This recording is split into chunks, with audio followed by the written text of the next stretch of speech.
सब कुछ आपे आपे किसकेना किसकेना साय देतिया सुखाय साय कर्मा छोटे इन्हें पाए नाम दिवस परते मानी जाए सातरे से जाए जाए वायुरी का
तेरे कर्ण बधाई तुझ कर मन पते जमाया सर्कल प्रभु दिशे कथा नानक दासुंदा उदया के बिनवता श्लोक पाणी परमात्मा इस रात दैत खिले चंगियां पुरेन वाचे कर्म दूर कर्मी अपने के है जिन नाम ते आया के सत्कार नानक से मुझ दे की छुट्टी ना जिन नाम ते आया के सत्कार नानक ते मुझ दे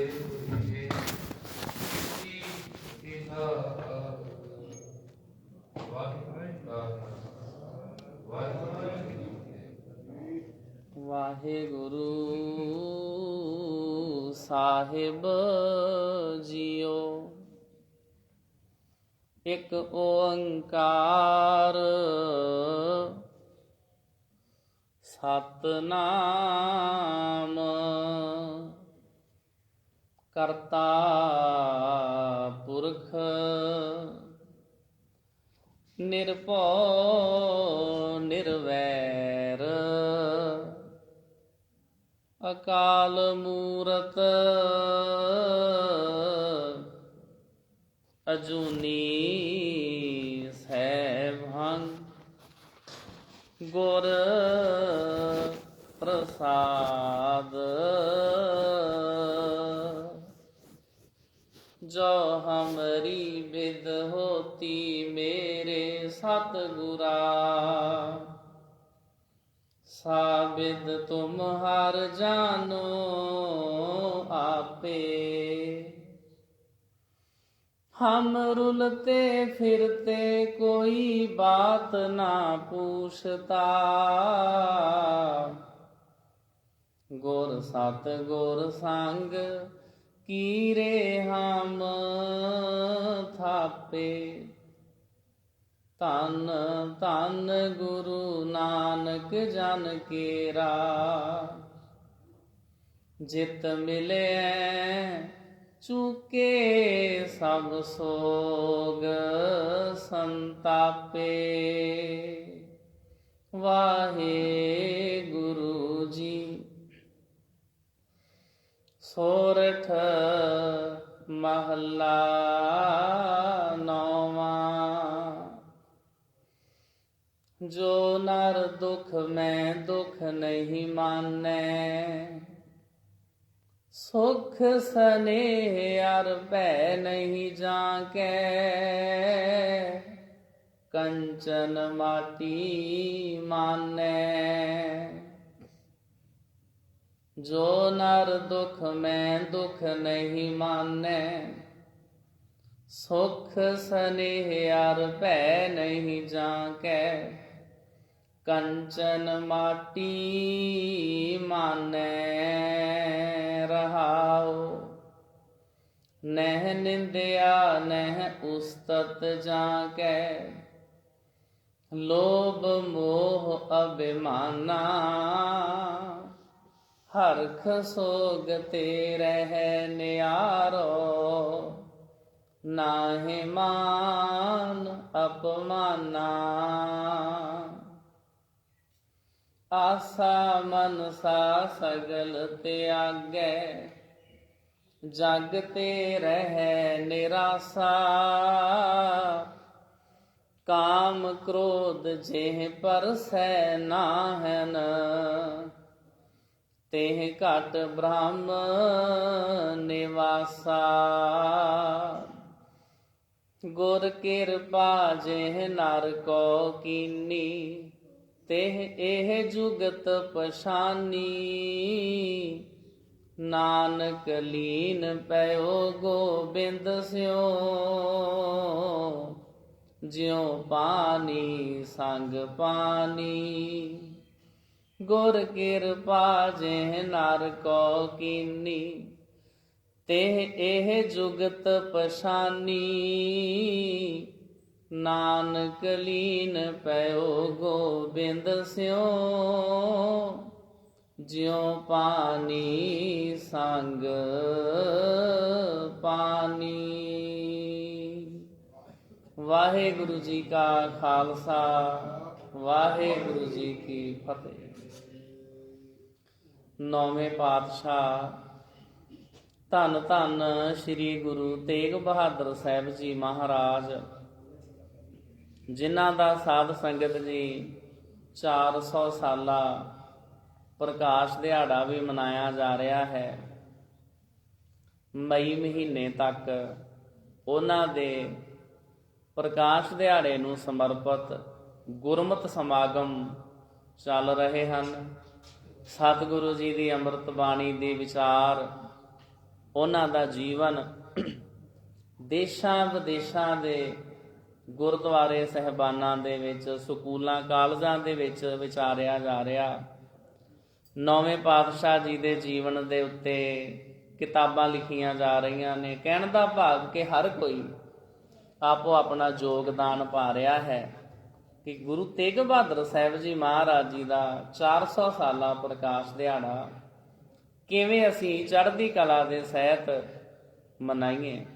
ਆਪਾਂ ਵੀ ਇੱਥੇ ਨੌਵੇਂ ਪਾਤਸ਼ਾਹ ਜੀ ਦਾ ਰੋਜ਼ ਇੱਕ ਸ਼ਬਦ ਸ਼ਾਮ ਦੇ ਸਮੇਂ ਜਦੋਂ ਰਾਤ ਨੂੰ ਸੁੱਖ ਆਸਨ ਕਰ ਦਈਦਾ ਮਹਾਰਾਜ ਜੀ ਦਾ, ਉਦੋਂ ਗੁਰਦੁਆਰਾ ਸਾਹਿਬ ਦੇ ਆਲੇ ਦੁਆਲੇ ਘੁੰਮ ਕੇ ਸ਼ਬਦ ਚੌਂਕੀ ਦੇ ਰੂਪ ਵਿੱਚ ਨੌਵੇਂ ਗੁਰੂ ਸਾਹਿਬ ਜੀ ਦਾ ਇੱਕ ਸ਼ਬਦ ਸ਼ਾਮ ਨੂੰ 7:40 ਤੇ ਆਪਾਂ ਪੜ੍ਹਦੇ ਹਾਂ ਤੇ ਨਾਲ ਸੰਖੇਪ 'ਚ ਉਹਦੇ ਅਰਥ ਵਿਚਾਰਦੇ ਹਾਂ। ਸੋਰਠ ਰਾਗ ਦੇ ਸ਼ਬਦ ਅੱਜ ਕੱਲ੍ਹ ਪੜ੍ਹ ਰਹੇ ਹਾਂ ਤੇ ਸੋਰਠ ਰਾਗ ਦੇ ਵਿੱਚੋਂ ਅੱਜ ਨੌਵੇਂ ਪਾਤਸ਼ਾਹ ਜੀ ਨੇ ਹੁਕਮਨਾਮਾ ਸਾਹਿਬ ਬਖਸ਼ਿਸ਼ ਕੀਤਾ ਹੈ। ਇਸ ਰਾਗ ਦੇ ਵਿੱਚ ਨੌਵੇਂ ਗੁਰੂ ਸਾਹਿਬ ਜੀ ਦੇ ਟੋਟਲ 12 ਸ਼ਬਦ ਹਨ।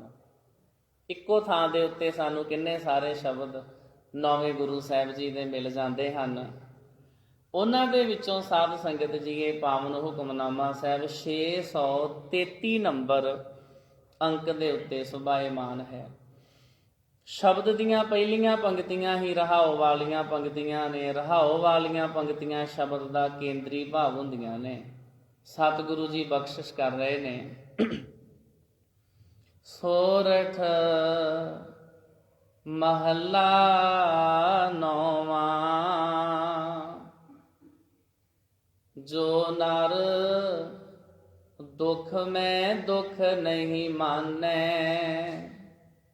ਇਸ ਹੁਕਮਨਾਮਾ ਸਾਹਿਬ ਦੀ ਜਿਹੜੀ ਸਾਧ ਸੰਗਤ ਜੀ ਆਖਰੀ ਪੰਕਤੀ ਹੈ, ਕਿਉਂਕਿ ਟੋਟਲ 3 ਬੰਦ ਨੇ, ਉਹਦੇ ਵਿੱਚ ਸਤਿਗੁਰੂ ਜੀ ਸਮਝਾਉਂਦੇ ਨੇ ਜਿਹੜਾ ਰੱਬ ਦਾ ਪਿਆਰਾ, ਜਿਹਦੇ ਉੱਤੇ ਗੁਰੂ ਸਾਹਿਬ ਜੀ ਦੀ ਕਿਰਪਾ ਹੋਵੇ, ਉਹ ਰੱਬ ਦਾ ਪਿਆਰਾ ਪਰਮਾਤਮਾ ਦਾ ਰੂਪ ਹੀ ਹੋ ਜਾਂਦਾ। ਰੱਬ ਦੇ ਪਿਆਰੇ ਦੇ ਵਿੱਚ ਤੇ ਰੱਬ ਜੀ ਦੇ ਵਿੱਚ ਕੋਈ ਫਰਕ ਨਹੀਂ ਰਹਿ ਜਾਂਦਾ। ਜਿਹੜੇ ਗੁਰਮੁਖ ਗੁਰੂ ਜੀ ਦੇ ਗੁਣ ਗਾਉਂਦੇ ਰਹਿੰਦੇ ਨੇ, ਗੁਣ ਗਾਉਂਦੇ ਰਹਿੰਦੇ ਨੇ, ਉਹਨਾਂ ਨੂੰ ਕੀ ਲਾਭ ਹੁੰਦਾ? ਗੁਣ ਕਹਿ ਗੁਣੀ ਸਮਾਵਣਿਆ। ਉਹ ਰੱਬ ਦੇ ਪਿਆਰੇ ਜਿਸ ਪ੍ਰਮਾਤਮਾ ਜੀ ਦੇ ਗੁਣ ਗਾਉਂਦੇ ਨੇ, ਉਸ ਪ੍ਰਮਾਤਮਾ ਜੀ ਵਰਗੇ ਹੋ ਜਾਂਦੇ ਨੇ। ਗੁਣ ਗਾ ਗਾ ਕੇ ਗੁਣੀ ਨਿਧਾਨ ਦਾ ਰੂਪ ਹੀ ਹੋ ਜਾਂਦੇ ਨੇ। ਸੰਤ ਅਨੰਤ ਹੈ ਅੰਤਰ ਨਾਹੀ। ਫਿਰ ਉਹ ਰੱਬ ਦੇ ਪਿਆਰਿਆਂ ਦੇ ਵਿੱਚ ਤੇ ਰੱਬ ਜੀ ਦੇ ਵਿੱਚ ਕੋਈ ਫਰਕ ਨਹੀਂ ਰਹਿ ਜਾਂਦਾ। ਜਿਹੜੇ ਸਾਧ ਸੰਗਤ ਜੀ ਗੁਣ ਗਾਉਣ ਵਾਲੇ ਹੁੰਦੇ ਨੇ, ਉਹਨਾਂ ਵਿੱਚ ਸ਼ੁਭ ਗੁਣ ਆਉਂਦੇ ਰਹਿੰਦੇ ਨੇ, ਉਹ ਨੇਕ ਇਨਸਾਨ ਬਣਦੇ ਰਹਿੰਦੇ ਨੇ, ਭੈੜੀਆਂ ਆਦਤਾਂ ਨੂੰ ਛੱਡਦੇ ਜਾਂਦੇ ਨੇ, ਚੰਗੇ ਗੁਣ ਧਾਰਨ ਕਰਦੇ ਜਾਂਦੇ ਨੇ। ਇੱਕ ਸਮਾਂ ਫਿਰ ਐਸਾ ਆਉਂਦਾ ਜਦੋਂ ਕਿਧਰੇ 4 ਲੋਕ ਇਕੱਠੇ ਹੁੰਦੇ ਨੇ, ਉਹ ਇੱਕ ਦੂਜੇ ਨਾਲ ਗੱਲ ਕਰਦੇ ਵੀ ਫਲਾਣੇ ਬੰਦੇ ਦੀ ਗੱਲ ਕਰੀਏ। ਵਿੱਚੋਂ ਇੱਕ ਕਹਿੰਦਾ ਉਸ ਰੱਬ ਦੇ ਪਿਆਰੇ ਦੀ ਗੱਲ, ਉਹ ਤੇ ਰੱਬ ਦਾ ਰੂਪ ਹੀ ਹੋ ਗਿਆ। ਆਪਣੇ ਇਲਾਕੇ ਮੁਹੱਲੇ ਪਿੰਡ ਵਿੱਚ ਵੀ ਜਿਹੜਾ ਕੋਈ ਬੰਦਾ ਬੜਾ ਨੇਕ ਇਨਸਾਨ ਹੋਵੇ, ਉਹਦੇ ਬਾਰੇ ਵੀ ਲੋਕ ਇਸ ਤਰ੍ਹਾਂ ਹੀ ਗੱਲਾਂ ਕਰਦੇ ਹੋ, ਉਹ ਬੰਦਾ ਤੇ ਜੀ ਰੱਬ ਦਾ ਰੂਪ ਆ। ਜਿਹੜੇ ਵਾਹਿਗੁਰੂ ਜੀ ਦੇ ਗੁਣ ਗਾਉਣ ਵਾਲੇ ਨੇ, ਉਹ ਪਰਮਾਤਮਾ ਜੀ ਦੇ ਵਿੱਚ ਹੀ ਇੱਕਮਿਕ ਹੋ ਜਾਂਦੇ ਨੇ। ਉਹ ਜਿਹੜੇ ਸਾਧ ਸੰਗਤ ਜੀ ਇੱਕਮਿਕ ਹੋ ਜਾਂਦੇ ਨੇ, ਵਾਹਿਗੁਰੂ ਜੀ ਵਰਗੇ ਹੋ ਜਾਂਦੇ ਨੇ, ਉਹਨਾਂ ਵਿੱਚ ਕਿਹੜੇ ਕਿਹੜੇ ਗੁਣ ਹੁੰਦੇ ਨੇ, ਇਹ 9ਵੇਂ ਪਾਤਸ਼ਾਹ ਜੀ ਨੇ ਸਾਨੂੰ ਇਸ ਸ਼ਬਦ ਦੇ ਵਿੱਚ ਸਮਝਾਇਆ ਹੈ। ਉਹਨਾਂ ਗੁਰਮੁਖ ਪਿਆਰਿਆਂ ਦੇ ਵਿੱਚ ਇੱਕ ਗੁਣ ਤੇ ਇਹ ਹੁੰਦਾ, ਜੋ ਨਰ ਦੁਖ ਮੈਂ ਦੁਖ ਨਹੀਂ ਮਾਨੈ। ਕਿਉਂਕਿ ਜਿਹੜੇ ਦੁੱਖ ਤੇ ਸੁੱਖ ਨੇ, ਇੱਕ ਸਿੱਕੇ ਦੇ 2 ਪਹਿਲੂ ਨੇ। ਜਦੋਂ ਵੀ ਸਾਡੇ ਕੋਲ ਸਿੱਕਾ ਆਏਗਾ, ਉਹਦੇ ਦੋਵੇਂ ਪਾਸੇ ਨਾਲ ਹੀ ਆਉਣਗੇ। ਇਸ ਤਰ੍ਹਾਂ ਨਹੀਂ ਹੋ ਸਕਦਾ ਕਿ ਸਾਡੇ ਕੋਲ ਕੋਈ 5, 10, 1 ਰੁਪਏ ਦਾ ਸਿੱਕਾ ਹੋਵੇ, ਕੋਈ ਡਾਲਰ, ਪਾਉਂਡ, ਕੋਈ ਸੈਂਟ ਹੋਵੇ, ਉਹਦੇ ਅਸੀਂ ਕਹੀਏ ਸਾਨੂੰ ਉਹੀ ਪਾਸਾ ਚਾਹੀਦਾ ਜਿਹੜੇ ਪਾਸੇ ਉਹਦੀ ਕੀਮਤ ਲਿਖੀ ਹੋਈ ਆ, ਜਿਹੜੇ ਪਾਸੇ ਸਿੱਕੇ ਦੀ ਕੀਮਤ ਲਿਖੀ ਹੋਈ ਆ ਵੀ ਇਹ $2 ਨੇ, $1 ਆ। ਸਾਨੂੰ ਬਸ ਉਹ ਵਾਲਾ ਪਾਸਾ ਚਾਹੀਦਾ।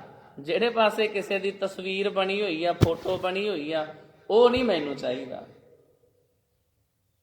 ਜੇ ਅਸੀਂ ਸਿੱਕੇ ਵਾਲਾ ਪਾਸਾ ਲੈਣਾ ਤੇ ਸਾਨੂੰ ਜਿਹੜਾ ਦੂਸਰਾ ਮੂਰਤ ਵਾਲਾ ਪਾਸਾ, ਜਿਹਦੇ ਤੇ ਫੋਟੋ ਬਣੀ ਆ, ਪੁਰਾਣੇ ਸਮੇਂ ਵਿੱਚ ਤੁਸੀਂ ਵੇਖੇ ਹੋਣਗੇ ਵੱਡੇ ਵੱਡੇ ਰੁਪਈਏ ਹੁੰਦੇ ਸੀ। 1 ਰੁਪਈਆ, ਉਹਦੇ ਇੱਕ ਪਾਸੇ ਤੇ ਏਕਾ ਪਿਆ ਹੁੰਦਾ ਸੀ, ਦੂਸਰੇ ਪਾਸੇ ਕਣਕ ਦੇ ਸਿੱਟੇ, ਦੂਸਰੇ ਪਾਸੇ ਕਿਸਾਨ ਦੀ ਫੋਟੋ।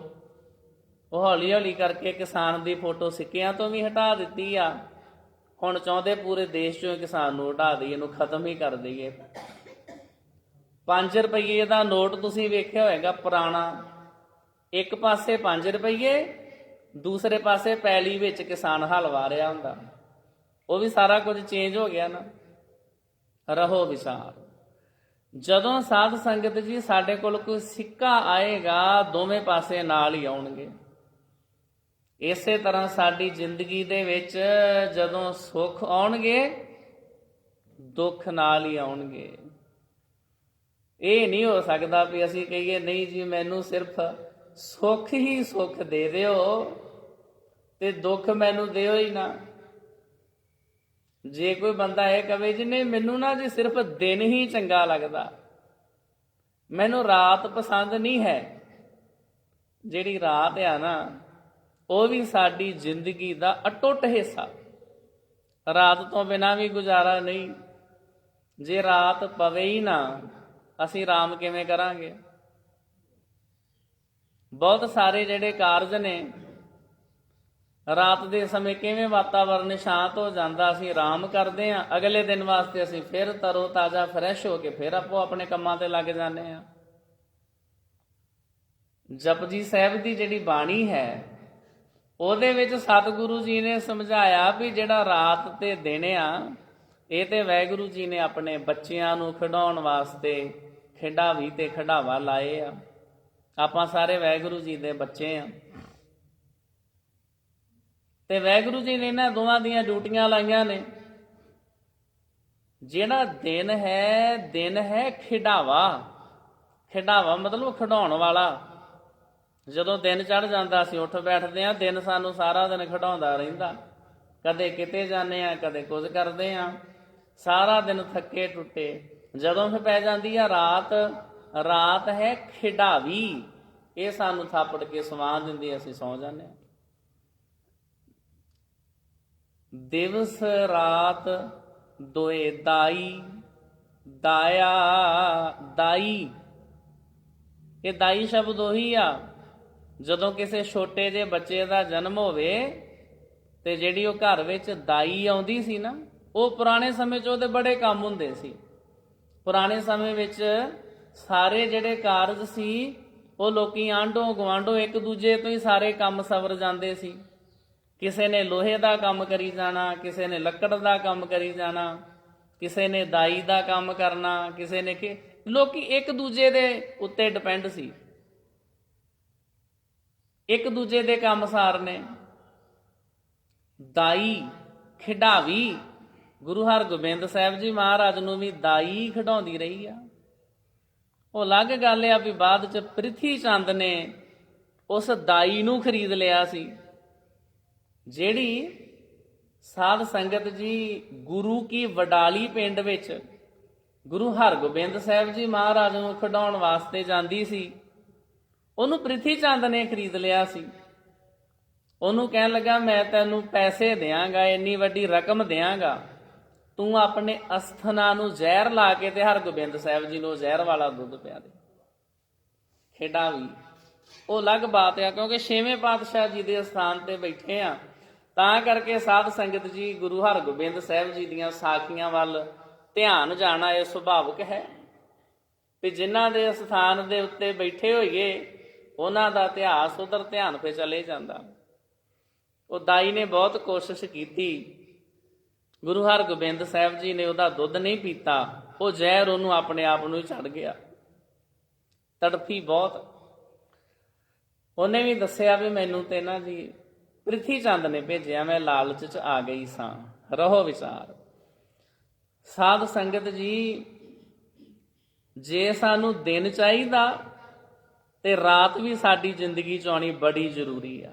ਕੱਲੇ ਦਿਨ ਦੇ ਨਾਲ ਗੁਜ਼ਾਰਾ ਨਹੀਂ, ਤੇ ਜੇ ਭਲਾ ਰਾਤ ਹੀ ਪਈ ਰਵੇ ਉਹਦੇ ਨਾਲ ਵੀ ਗੁਜ਼ਾਰਾ ਨਹੀਂ। ਦਿਨ ਦੇ ਚਾਨਣ ਦੀ ਆਪਣੀ ਮਹਾਨਤਾ ਹੈ, ਸੂਰਜ ਦੀ ਆਪਣੀ ਮਹਾਨਤਾ। ਸੂਰਜ ਦੀ ਜਿਹੜੀ ਤਪਸ਼ ਆ, ਸੂਰਜ ਦੀਆਂ ਜਿਹੜੀਆਂ ਕਿਰਨਾਂ ਨੇ, ਉਹਨਾਂ ਨੇ ਆਪਣਾ ਕੰਮ ਕਰਨਾ। ਉਹਨਾਂ ਨੇ ਫਸਲਾਂ ਨੂੰ ਪਕਾਉਣਾ, ਗਿੱਲੀਆਂ ਥਾਵਾਂ ਨੂੰ ਸੁਕਾਉਣਾ। ਸੂਰਜ ਦੀ ਜਦੋਂ ਧੁੱਪ ਪੈਂਦੀ ਆ, ਕਈ ਤਰ੍ਹਾਂ ਦੇ ਕੀਟਾਣੂ ਵਿਸ਼ਾਣੂ ਇਤਿਆਦਿ ਖਤਮ ਹੋ ਜਾਂਦੇ ਆ। ਤਾਂ ਕਰਕੇ ਦੋਵੇਂ ਚੀਜ਼ਾਂ ਨਾਲ ਦੀ ਨਾਲ ਚਾਹੀਦੀਆਂ। ਇਕੱਲੇ ਸੂਰਜ ਨਾਲ ਵੀ ਨਹੀਂ ਸਰਨਾ, ਇਕੱਲੇ ਚੰਦਰਮਾ ਨਾਲ ਵੀ ਨਹੀਂ ਸਰਨਾ। ਗੁਰੂ ਨਾਨਕ ਸਾਹਿਬ ਜੀ ਮਹਾਰਾਜ ਆਰਤੀ ਵਾਲੇ ਸ਼ਬਦ ਵਿੱਚ ਲਿਖਦੇ, ਇਹ ਰੱਬ ਜੀ ਨੇ ਦੋਵੇਂ ਦੀਵੇ ਜਗਾਏ ਆ। ਜਿਹੜਾ ਇਹ ਬਲਬ ਆ ਰੱਬ ਜੀ ਦੇ, ਜਦੋਂ ਚੜ ਜਾਂਦਾ ਦਿਨ, ਪਰਮਾਤਮਾ ਜੀ ਉਦੋਂ ਸੂਰਜ ਦਾ ਚਾਨਣ ਧਰਤੀ ਤੇ ਘੱਲ ਦਿੰਦੇ, ਜ਼ਿਆਦੀ ਰੌਸ਼ਨੀ ਹੋ ਗਈ ਨਾ, ਜ਼ਿਆਦਾ ਚਾਨਣ ਹੋ ਗਿਆ। ਰਾਤ ਦੇ ਸਮੇਂ ਸਾਨੂੰ ਜ਼ਿਆਦਾ ਚਾਨਣ ਨਹੀਂ ਚਾਹੀਦਾ ਹੁੰਦਾ, ਕਿਉਂਕਿ ਅਸੀਂ ਸੌਣਾ ਹੁੰਦਾ। ਜਦੋਂ ਰਾਤ ਦਾ ਹਨੇਰਾ ਕਰ ਦਈਏ, ਉਹਦੇ ਨਾਲ ਨੀਂਦ ਲਿਆਉਣ ਵਾਲੇ ਬਹੁਤ ਸਾਰੇ ਹਾਰਮੋਨਸ ਸਾਡੀ ਬੋਡੀ 'ਚ ਐਕਟਿਵ ਹੋ ਜਾਂਦੇ ਨੇ। ਤਾਂ ਕਰਕੇ ਰਾਤ ਨੂੰ ਰੱਬ ਜੀ ਸੂਰਜ ਨੂੰ ਪਾਸੇ ਕਰ ਦਿੰਦੇ, ਜਾਂ ਕਹਿ ਲਓ ਧਰਤੀ ਦੀ ਸਾਈਡ ਘੁਮਾ ਦਿੰਦੇ ਵੀ ਹੁਣ ਨਹੀਂ, ਇਹਨਾਂ ਨੂੰ ਇੰਨੀ ਰੌਸ਼ਨੀ ਨਹੀਂ ਚਾਹੀਦੀ, ਹੁਣ ਮੇਰੇ ਬੱਚਿਆਂ ਨੇ ਆਰਾਮ ਕਰਨਾ। ਫਿਰ ਉੱਥੇ ਚੰਦਰਮਾ ਨਿਕਲ ਆਉਂਦਾ ਥੋੜਾ ਜਿਹਾ, ਫਿਰ ਉਹਦਾ ਚਾਨਣ ਹੋ ਜਾਂਦਾ। ਇਹ ਦੋਵੇਂ ਅਕਾਲ ਪੁਰਖ ਵਾਹਿਗੁਰੂ ਪਰਮਾਤਮਾ ਜੀ ਨੇ ਸਾਡੇ ਵਾਸਤੇ ਖਿਡਾਵੀ ਅਤੇ ਖਿਡਾਵਾ ਲਾਏ ਨੇ। ਜਿਵੇਂ ਸਾਡੀ ਜ਼ਿੰਦਗੀ ਵਿੱਚ ਦਿਨ ਅਤੇ ਰਾਤ ਆਉਣੇ ਨੇ, ਇਸੇ ਤਰ੍ਹਾਂ ਸੁੱਖ ਅਤੇ ਦੁੱਖ ਇਹ ਦੋਵੇਂ ਜ਼ਿੰਦਗੀ 'ਚ ਲਾਜ਼ਮੀ ਆਉਣੇ ਨੇ। ਸਤਿਗੁਰੂ ਜੀ ਬਖਸ਼ਿਸ਼ ਕਰਦੇ, ਸਾਨੂੰ ਸਮਝਾਉਂਦੇ ਵੀ ਜਿਹੜਾ ਰੱਬ ਦਾ ਪਿਆਰਾ ਨਾ, ਉਹ ਇਹਨਾਂ ਨੂੰ ਫੇਸ ਕਰਨਾ ਸਿੱਖ ਜਾਂਦਾ ਵਾ। ਦੁੱਖ ਵਿੱਚ ਸੁਖ ਮਨਾਈ, ਜਿਹੜੇ ਰੱਬ ਦੇ ਪਿਆਰੇ ਉਹ ਦੁੱਖਾਂ ਦੇ ਵਿੱਚ ਕਿਵੇਂ ਸੁਖੀ ਰਹਿਣਾ, ਰੱਬ ਦੇ ਪਿਆਰਿਆਂ ਨੂੰ ਸਾਧ ਸੰਗਤ ਜੀ ਇਹ ਜਾਚ ਆ ਜਾਂਦੀ ਆ। ਜਿਹੜੇ ਪਰਮਾਤਮਾ ਜੀ ਦੇ ਨਾਲੋਂ ਟੁੱਟੇ ਹੋਏ ਨੇ, ਉਹਨਾਂ ਨੂੰ ਥੋੜਾ ਜਿੰਨਾ ਵੀ ਦੁੱਖ ਰੋਗ ਆ ਜਾਵੇ ਉਹ ਘਬਰਾ ਜਾਂਦੇ ਆ। ਕੁਝ ਕੁ ਉਹ ਘਬਰਾ ਜਾਂਦੇ ਆ, ਕੁਝ ਕੁ ਉਹਨਾਂ ਨੂੰ ਡਾਕਟਰ ਡਰਾ ਦਿੰਦੇ ਆ। ਕਿਉਂਕਿ ਸਾਡੇ ਬਹੁਤ ਸਾਰੇ ਜਿਹੜੇ ਬਿਜ਼ਨਸ ਨੇ, ਜਿਹੜੇ ਵਪਾਰ ਨੇ, ਉਹ ਆਪਣੇ ਕਲਾਇੰਟ ਨੂੰ, ਜਿਹੜਾ ਬੰਦਾ ਸਾਡੇ ਕੋਲ ਆਉਂਦਾ, ਜਿੰਨਾ ਚਿਰ ਉਹਨੂੰ ਡਰਾਈਏ ਨਾ ਉਹਨਾਂ ਚਿਰ ਲੋਕੀ ਮੰਨਦੇ ਹੀ ਨਹੀਂ। ਜੇ ਕੋਈ ਮਰੀਜ਼ ਡਾਕਟਰ ਕੋਲ ਜਾਵੇ, ਉਹਦੀ ਛਾਤੀ 'ਚ ਦਰਦ ਹੁੰਦਾ ਹੋਵੇ, ਜੇ ਉਹ ਬਸ ਇੰਨਾ ਹੀ ਕਹਿ ਦੇਵੇ ਵੀ ਕੋਈ ਨਹੀਂ, ਚਿੰਤਾ ਕਰਨ ਦੀ ਲੋੜ ਨਹੀਂ, ਮਸਕੂਲਰ ਪੇਨ ਆ, ਠੀਕ ਹੋ ਜਾਏਗੀ, ਕੋਈ ਪੇਨ ਕਿਲਰ ਖਾ ਲਾ, ਐਕਸਰਸਾਈਜ਼ ਕਸਰਤ ਕਰਿਆ ਕਰ, ਫੈਟ ਤੇ ਆਦਤ ਘਟ ਪਿਆ ਕਰ, ਠੀਕ ਹੋ ਜਾਏਗਾ, ਤੇ ਉਸ ਬੰਦੇ ਦਾ ਤੇ ਹੋ ਸਕਦਾ 10 ਰੁਪਈਆਂ 'ਚ ਹੀ ਸਰ ਜਾਵੇ। ਤੇ ਜਿੰਨਾ ਚਿਰ ਡਾਕਟਰ ਉਹਨੂੰ ਡਰਾਵੇ ਨਾ, ਤੇਰੀ ਤੇ 70% ਬਲੌਕੇਜ ਆ, ਤੈਨੂੰ ਤੇ ਐਂਡੋਸਕੋਪੀ ਕਰਨੀ ਪੈਣੀ ਆ, ਇਹ ਤੇ ਵਾਲ ਪੈਣਾ, ਉਹ ਬੰਦਾ ਫਿਰ ਬਹੁਤ ਡਰਦਾ ਵੀ ਅੱਛਾ 70% ਬਲੌਕੇਜ ਸੀ, ਪਤਾ ਮੈਨੂੰ ਅੱਜ ਲੱਗਾ, ਮੈਂ ਭੁਲੇਖੇ ਨਾਲ ਹੀ ਤੁਰਿਆ ਫਿਰਦਾ ਰਿਹਾ, ਆਪਣੇ ਆਪ ਨੂੰ ਚੰਗਾ ਭਲਾ ਸਮਝਦਾ ਰਿਹਾ। ਇੰਨਾ ਵੱਡਾ ਸਰੀਰ 'ਚ ਨੁਕਸ, ਇੰਨੀ ਵੱਡੀ ਬਲੌਕੇਜ, ਮੈਨੂੰ ਤੇ ਚਾਹੀਦਾ ਸੀ ਮੈਂ ਮੰਜੇ ਤੇ ਪਿਆ ਹੁੰਦਾ। ਉਹਨੂੰ ਜਿੰਨਾ ਜ਼ਿਆਦਾ ਡਰਾਓਗੇ ਓਨੇ ਜ਼ਿਆਦਾ ਪੈਸੇ ਆਉਣਗੇ। ਇਹਦੇ ਬਾਰੇ ਇੱਕ ਰੱਬ ਦੇ ਪਿਆਰਿਆਂ ਨੇ ਬਕਾਇਦਾ ਲਿਖਿਆ, ਸਾਰੇ ਫੀਲਡ 'ਚ ਇਦਾਂ ਹੀ ਹੁੰਦਾ। ਲਾਭ ਹੀ ਤਾਂ ਹੁੰਦਾ ਜਦੋਂ ਅਸੀਂ ਅਗਲੇ ਨੂੰ ਡਰਾਉਂਦੇ ਹਾਂ। 2 ਜਣਿਆਂ ਦਾ ਹੋ ਗਿਆ ਝਗੜਾ, ਇੱਕ ਨੇ ਦੂਸਰੇ ਦੇ ਲਾ ਦਿੱਤੀ ਸੱਟ, ਜਿਹਦੇ ਕੋਲੋਂ ਸੱਟ ਲੱਗੀ, ਮਾਮੂਲੀ ਸੱਟ ਲੱਗੀ ਸੀ, ਉਹ ਬੰਦਾ ਡਰ ਗਿਆ ਵੀ ਮੇਰੇ ਕੋਲੋਂ ਸੱਟ ਲੱਗ ਗਈ, ਹੁਣ ਕੀ ਹੋਏਗਾ। ਉਹਨੇ ਸੋਚਿਆ ਕਿਧਰੇ ਮੈਨੂੰ ਪੁਲਿਸ ਹੀ ਨਾ ਫੜ ਕੇ ਲੈ ਜਾਵੇ। ਉਹ ਕਹਿੰਦਾ ਮੈਂ ਕਿਸੇ ਵਕੀਲ ਦੀ ਸਲਾਹ ਨਾ ਲੈ ਲਵਾਂ। ਵਕੀਲ ਦੀ ਸਲਾਹ ਲੈਣ ਗਿਆ, ਜਾ ਕੇ ਉਹਨੇ ਕਿਹਾ ਜੀ ਏਦਾਂ ਸਾਡਾ ਝਗੜਾ ਹੋ ਗਿਆ ਸੀ, ਹੁਣ ਕੀ ਹੋਏਗਾ, ਇਹਦੇ 'ਚ ਕੋਈ ਖਤਰੇ ਵਾਲੀ ਗੱਲ ਤੇ ਨਹੀਂ। ਵਕੀਲ ਕਹਿਣ ਲੱਗਾ ਖਤਰੇ ਵਾਲੀ ਗੱਲ ਤੇ 1 ਤੇ 2, ਤੇਰੇ ਉੱਤੇ ਤੇ ਕੇਸ ਬਣਦਾ, ਤੂੰ ਆਪਣੇ ਗਵਾਂਢੀ ਦੇ ਉੱਤੇ ਜਾਨਲੇਵਾ ਹਮਲਾ ਕੀਤਾ। ਜਦੋਂ ਉਹਨੇ ਤੇਰੇ ਤੇ ਕੀਤਾ ਕੇਸ, ਜਦੋਂ ਤੈਨੂੰ ਲੈ ਗਈ ਪੁਲਿਸ ਫੜ ਕੇ, ਜਦੋਂ ਉਹਨਾਂ ਨੇ ਤੇਰਾ ਲਿਆ ਰਿਮਾਂਡ, ਜਦੋਂ ਉਹਨਾਂ ਨੇ ਥਾਣੇ 'ਚ ਤੈਨੂੰ ਕੁੱਟਿਆ, ਤੂੰ ਤੇ ਆਪੇ ਕਹਿਣਾ ਵੀ ਹਾਂ ਮੈਂ ਜਾਨਲੇਵਾ ਹਮਲਾ ਹੀ ਕੀਤਾ, ਮੈਂ ਇਹਨੂੰ ਮਾਰ ਹੀ ਦੇਣਾ ਚਾਹੁੰਦਾ ਸਾਂ। ਤੂੰ ਤੇ ਸਾਰਾ ਕੁਝ ਬਕੇਂਗਾ ਜਾ ਕੇ ਅਦਾਲਤ 'ਚ, ਉੱਥੇ ਤੈਨੂੰ ਹੋ ਜਾਏਗੀ ਜੇਲ੍ਹ, ਪਤਾ ਨਹੀਂ ਕਿੰਨੇ ਸਾਲ ਜੇਲ੍ਹ ਦੀ ਕਾਲ ਕੋਠਰੀ 'ਚ ਸੜਦਾ ਰਵੇਂਗਾ। ਪਿੱਛੇ ਤੇਰੀ ਘਰ ਵਾਲੀ, ਤੇਰੇ ਬੱਚੇ, ਤੇਰਾ ਬਿਜ਼ਨਸ, ਤੇਰਾ ਜ਼ਮੀਨ ਜਾਇਦਾਦ, ਉਹਦਾ ਕੀ ਹੋਵੇਗਾ।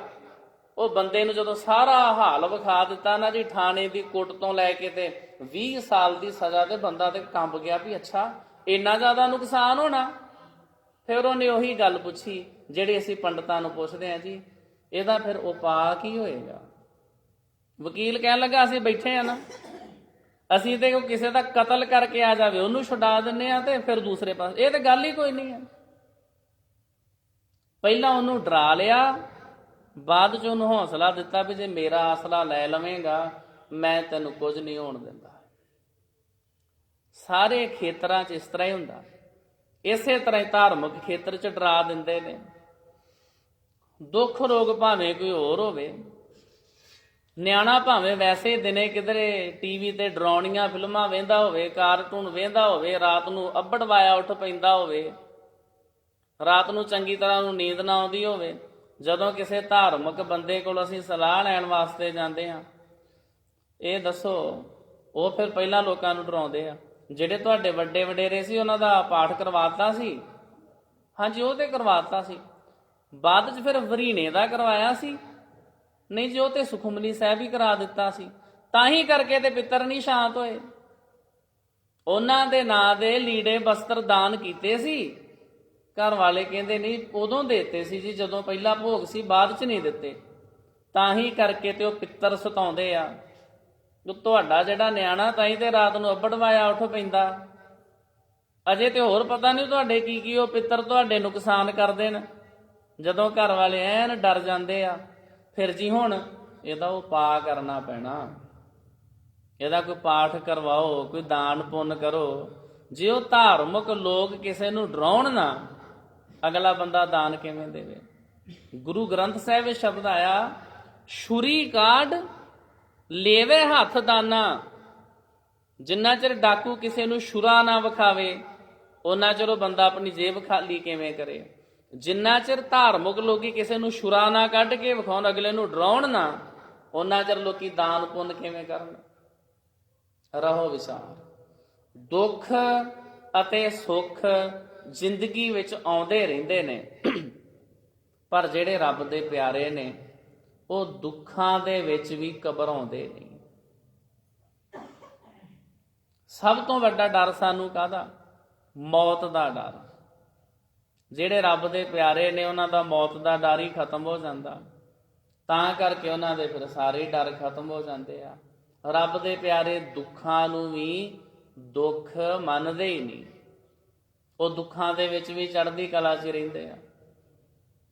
ਹੁਣ ਜੇ ਸਾਡੀ ਨਜ਼ਰ 'ਚ ਆਪਾਂ ਜੇ ਦੇਖੀਏ ਤੇ ਦਿੱਲੀ ਦੇ ਚਾਂਦਨੀ ਚੌਂਕ 'ਚ ਸ਼੍ਰੀ ਗੁਰੂ ਤੇਗ ਬਹਾਦਰ ਸਾਹਿਬ ਜੀ ਮਹਾਰਾਜ ਦੇ ਸਾਹਮਣੇ ਜਦੋਂ ਉਹਨਾਂ ਦੇ ਸੇਵਕ ਪਿਆਰੇ ਸਿੱਖ ਭਾਈ ਮਤੀ ਦਾਸ ਜੀ ਜਦੋਂ ਉਹਨਾਂ ਨੂੰ ਲੱਕੜਾਂ ਦੇ ਵਿੱਚ ਬੰਨ੍ਹ ਲੈਂਦੇ ਨੇ ਤੇ ਕਹਿੰਦੇ ਨੇ ਵੀ ਤੈਨੂੰ ਆਰੇ ਦੇ ਨਾਲ ਚੀਰ ਕੇ ਤੇਰੇ 2 ਫਾੜ ਕਰ ਦੇਣੇ ਆ, ਤੇਰੀ ਕੋਈ ਆਖਰੀ ਇੱਛਾ ਹੈ?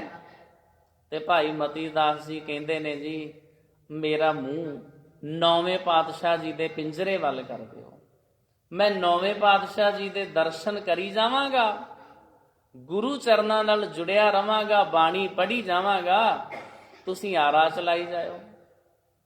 ਜੋ ਨਰ ਦੁੱਖ ਮੈਂ ਦੁੱਖ ਨਹੀਂ ਮਾਨੈ। ਕਿੰਨਾ ਵੱਡਾ ਦੁੱਖ ਹੈ ਸਾਡੀ ਨਜ਼ਰ 'ਚ, ਕਿਸੇ ਬੰਦੇ ਦੇ ਸਿਰ ਤੇ ਆਰਾ ਰੱਖ ਕੇ ਚਲਾ ਦੇਣਾ। ਪਰ ਰੱਬ ਦਾ ਪਿਆਰਾ ਵਾਹਿਗੁਰੂ ਜੀ ਦੇ ਰੰਗ ਵਿੱਚ ਰੰਗਿਆ ਹੋਇਆ, ਇਹਨੂੰ ਵੀ ਉਹ ਦੁੱਖ ਨਹੀਂ ਮੰਨਦਾ। ਭਾਈ ਦਿਆਲਾ ਜੀ ਵੱਡੀ ਸਾਰੀ ਦੇਗ ਲਿਆ ਕੇ ਉਹਦੇ 'ਚ ਬਿਠਾ ਕੇ ਵਿੱਚ ਪਾਣੀ ਪਾ ਕੇ ਥੱਲੇ ਅੱਗ ਬਾਲ ਦਿੰਦੇ ਨੇ। ਜਿਉਂਦੇ ਬੰਦੇ ਨੂੰ ਆਲੂ ਵਾਂਗੂ ਉਬਾਲ ਦੇਣਾ ਕਿੰਨਾ ਵੱਡਾ ਦੁੱਖ ਹੈ। ਥੋੜੀ ਜੀ ਕਿਧਰੇ ਉਂਗਲੀ ਸੜ ਜਾਵੇ ਤੇ ਹਫ਼ਤਾ ਭਰ ਸਾਡੀ ਉਹ ਦਰਦ ਨਹੀਂ ਜਾਂਦੀ, ਉਹ ਸਾੜ ਪੈਂਦਾ ਰਹਿੰਦਾ, ਉੱਥੋਂ ਮਾਸ ਸਖਤ ਹੋ ਜਾਂਦਾ। ਅਸੀਂ ਸੋਚਦੇ ਹਾਂ ਪਤਾ ਨਹੀਂ ਕਦੋਂ ਆਰਾਮ ਆਉਣਾ।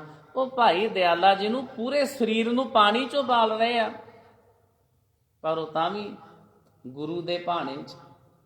ਜੋ ਨਰ ਦੁੱਖ ਮੈਂ ਦੁੱਖ ਨਹੀਂ ਮਾਨੈ।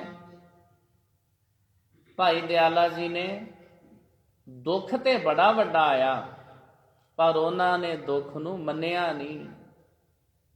ਭਾਈ ਸਤੀ ਦਾਸ ਜੀ 9ਵੇਂ ਪਾਤਸ਼ਾਹ ਦੇ ਸੇਵਕ ਨੇ ਸਾਰੇ। ਰੂੰ ਦੇ ਸਰੀਰ ਦੇ ਆਲੇ ਦੁਆਲੇ ਰੂੰ ਲਪੇਟ ਦਿੱਤਾ, ਫਿਰ ਉਹਨੂੰ ਅੱਗ ਲਾ ਦਿੱਤੀ। ਜਿਹੜੀ ਰੂੰ ਦੀ ਅੱਗ ਆ ਹੌਲੀ ਹੌਲੀ ਬਲਦੀ ਰਹਿੰਦੀ ਆ।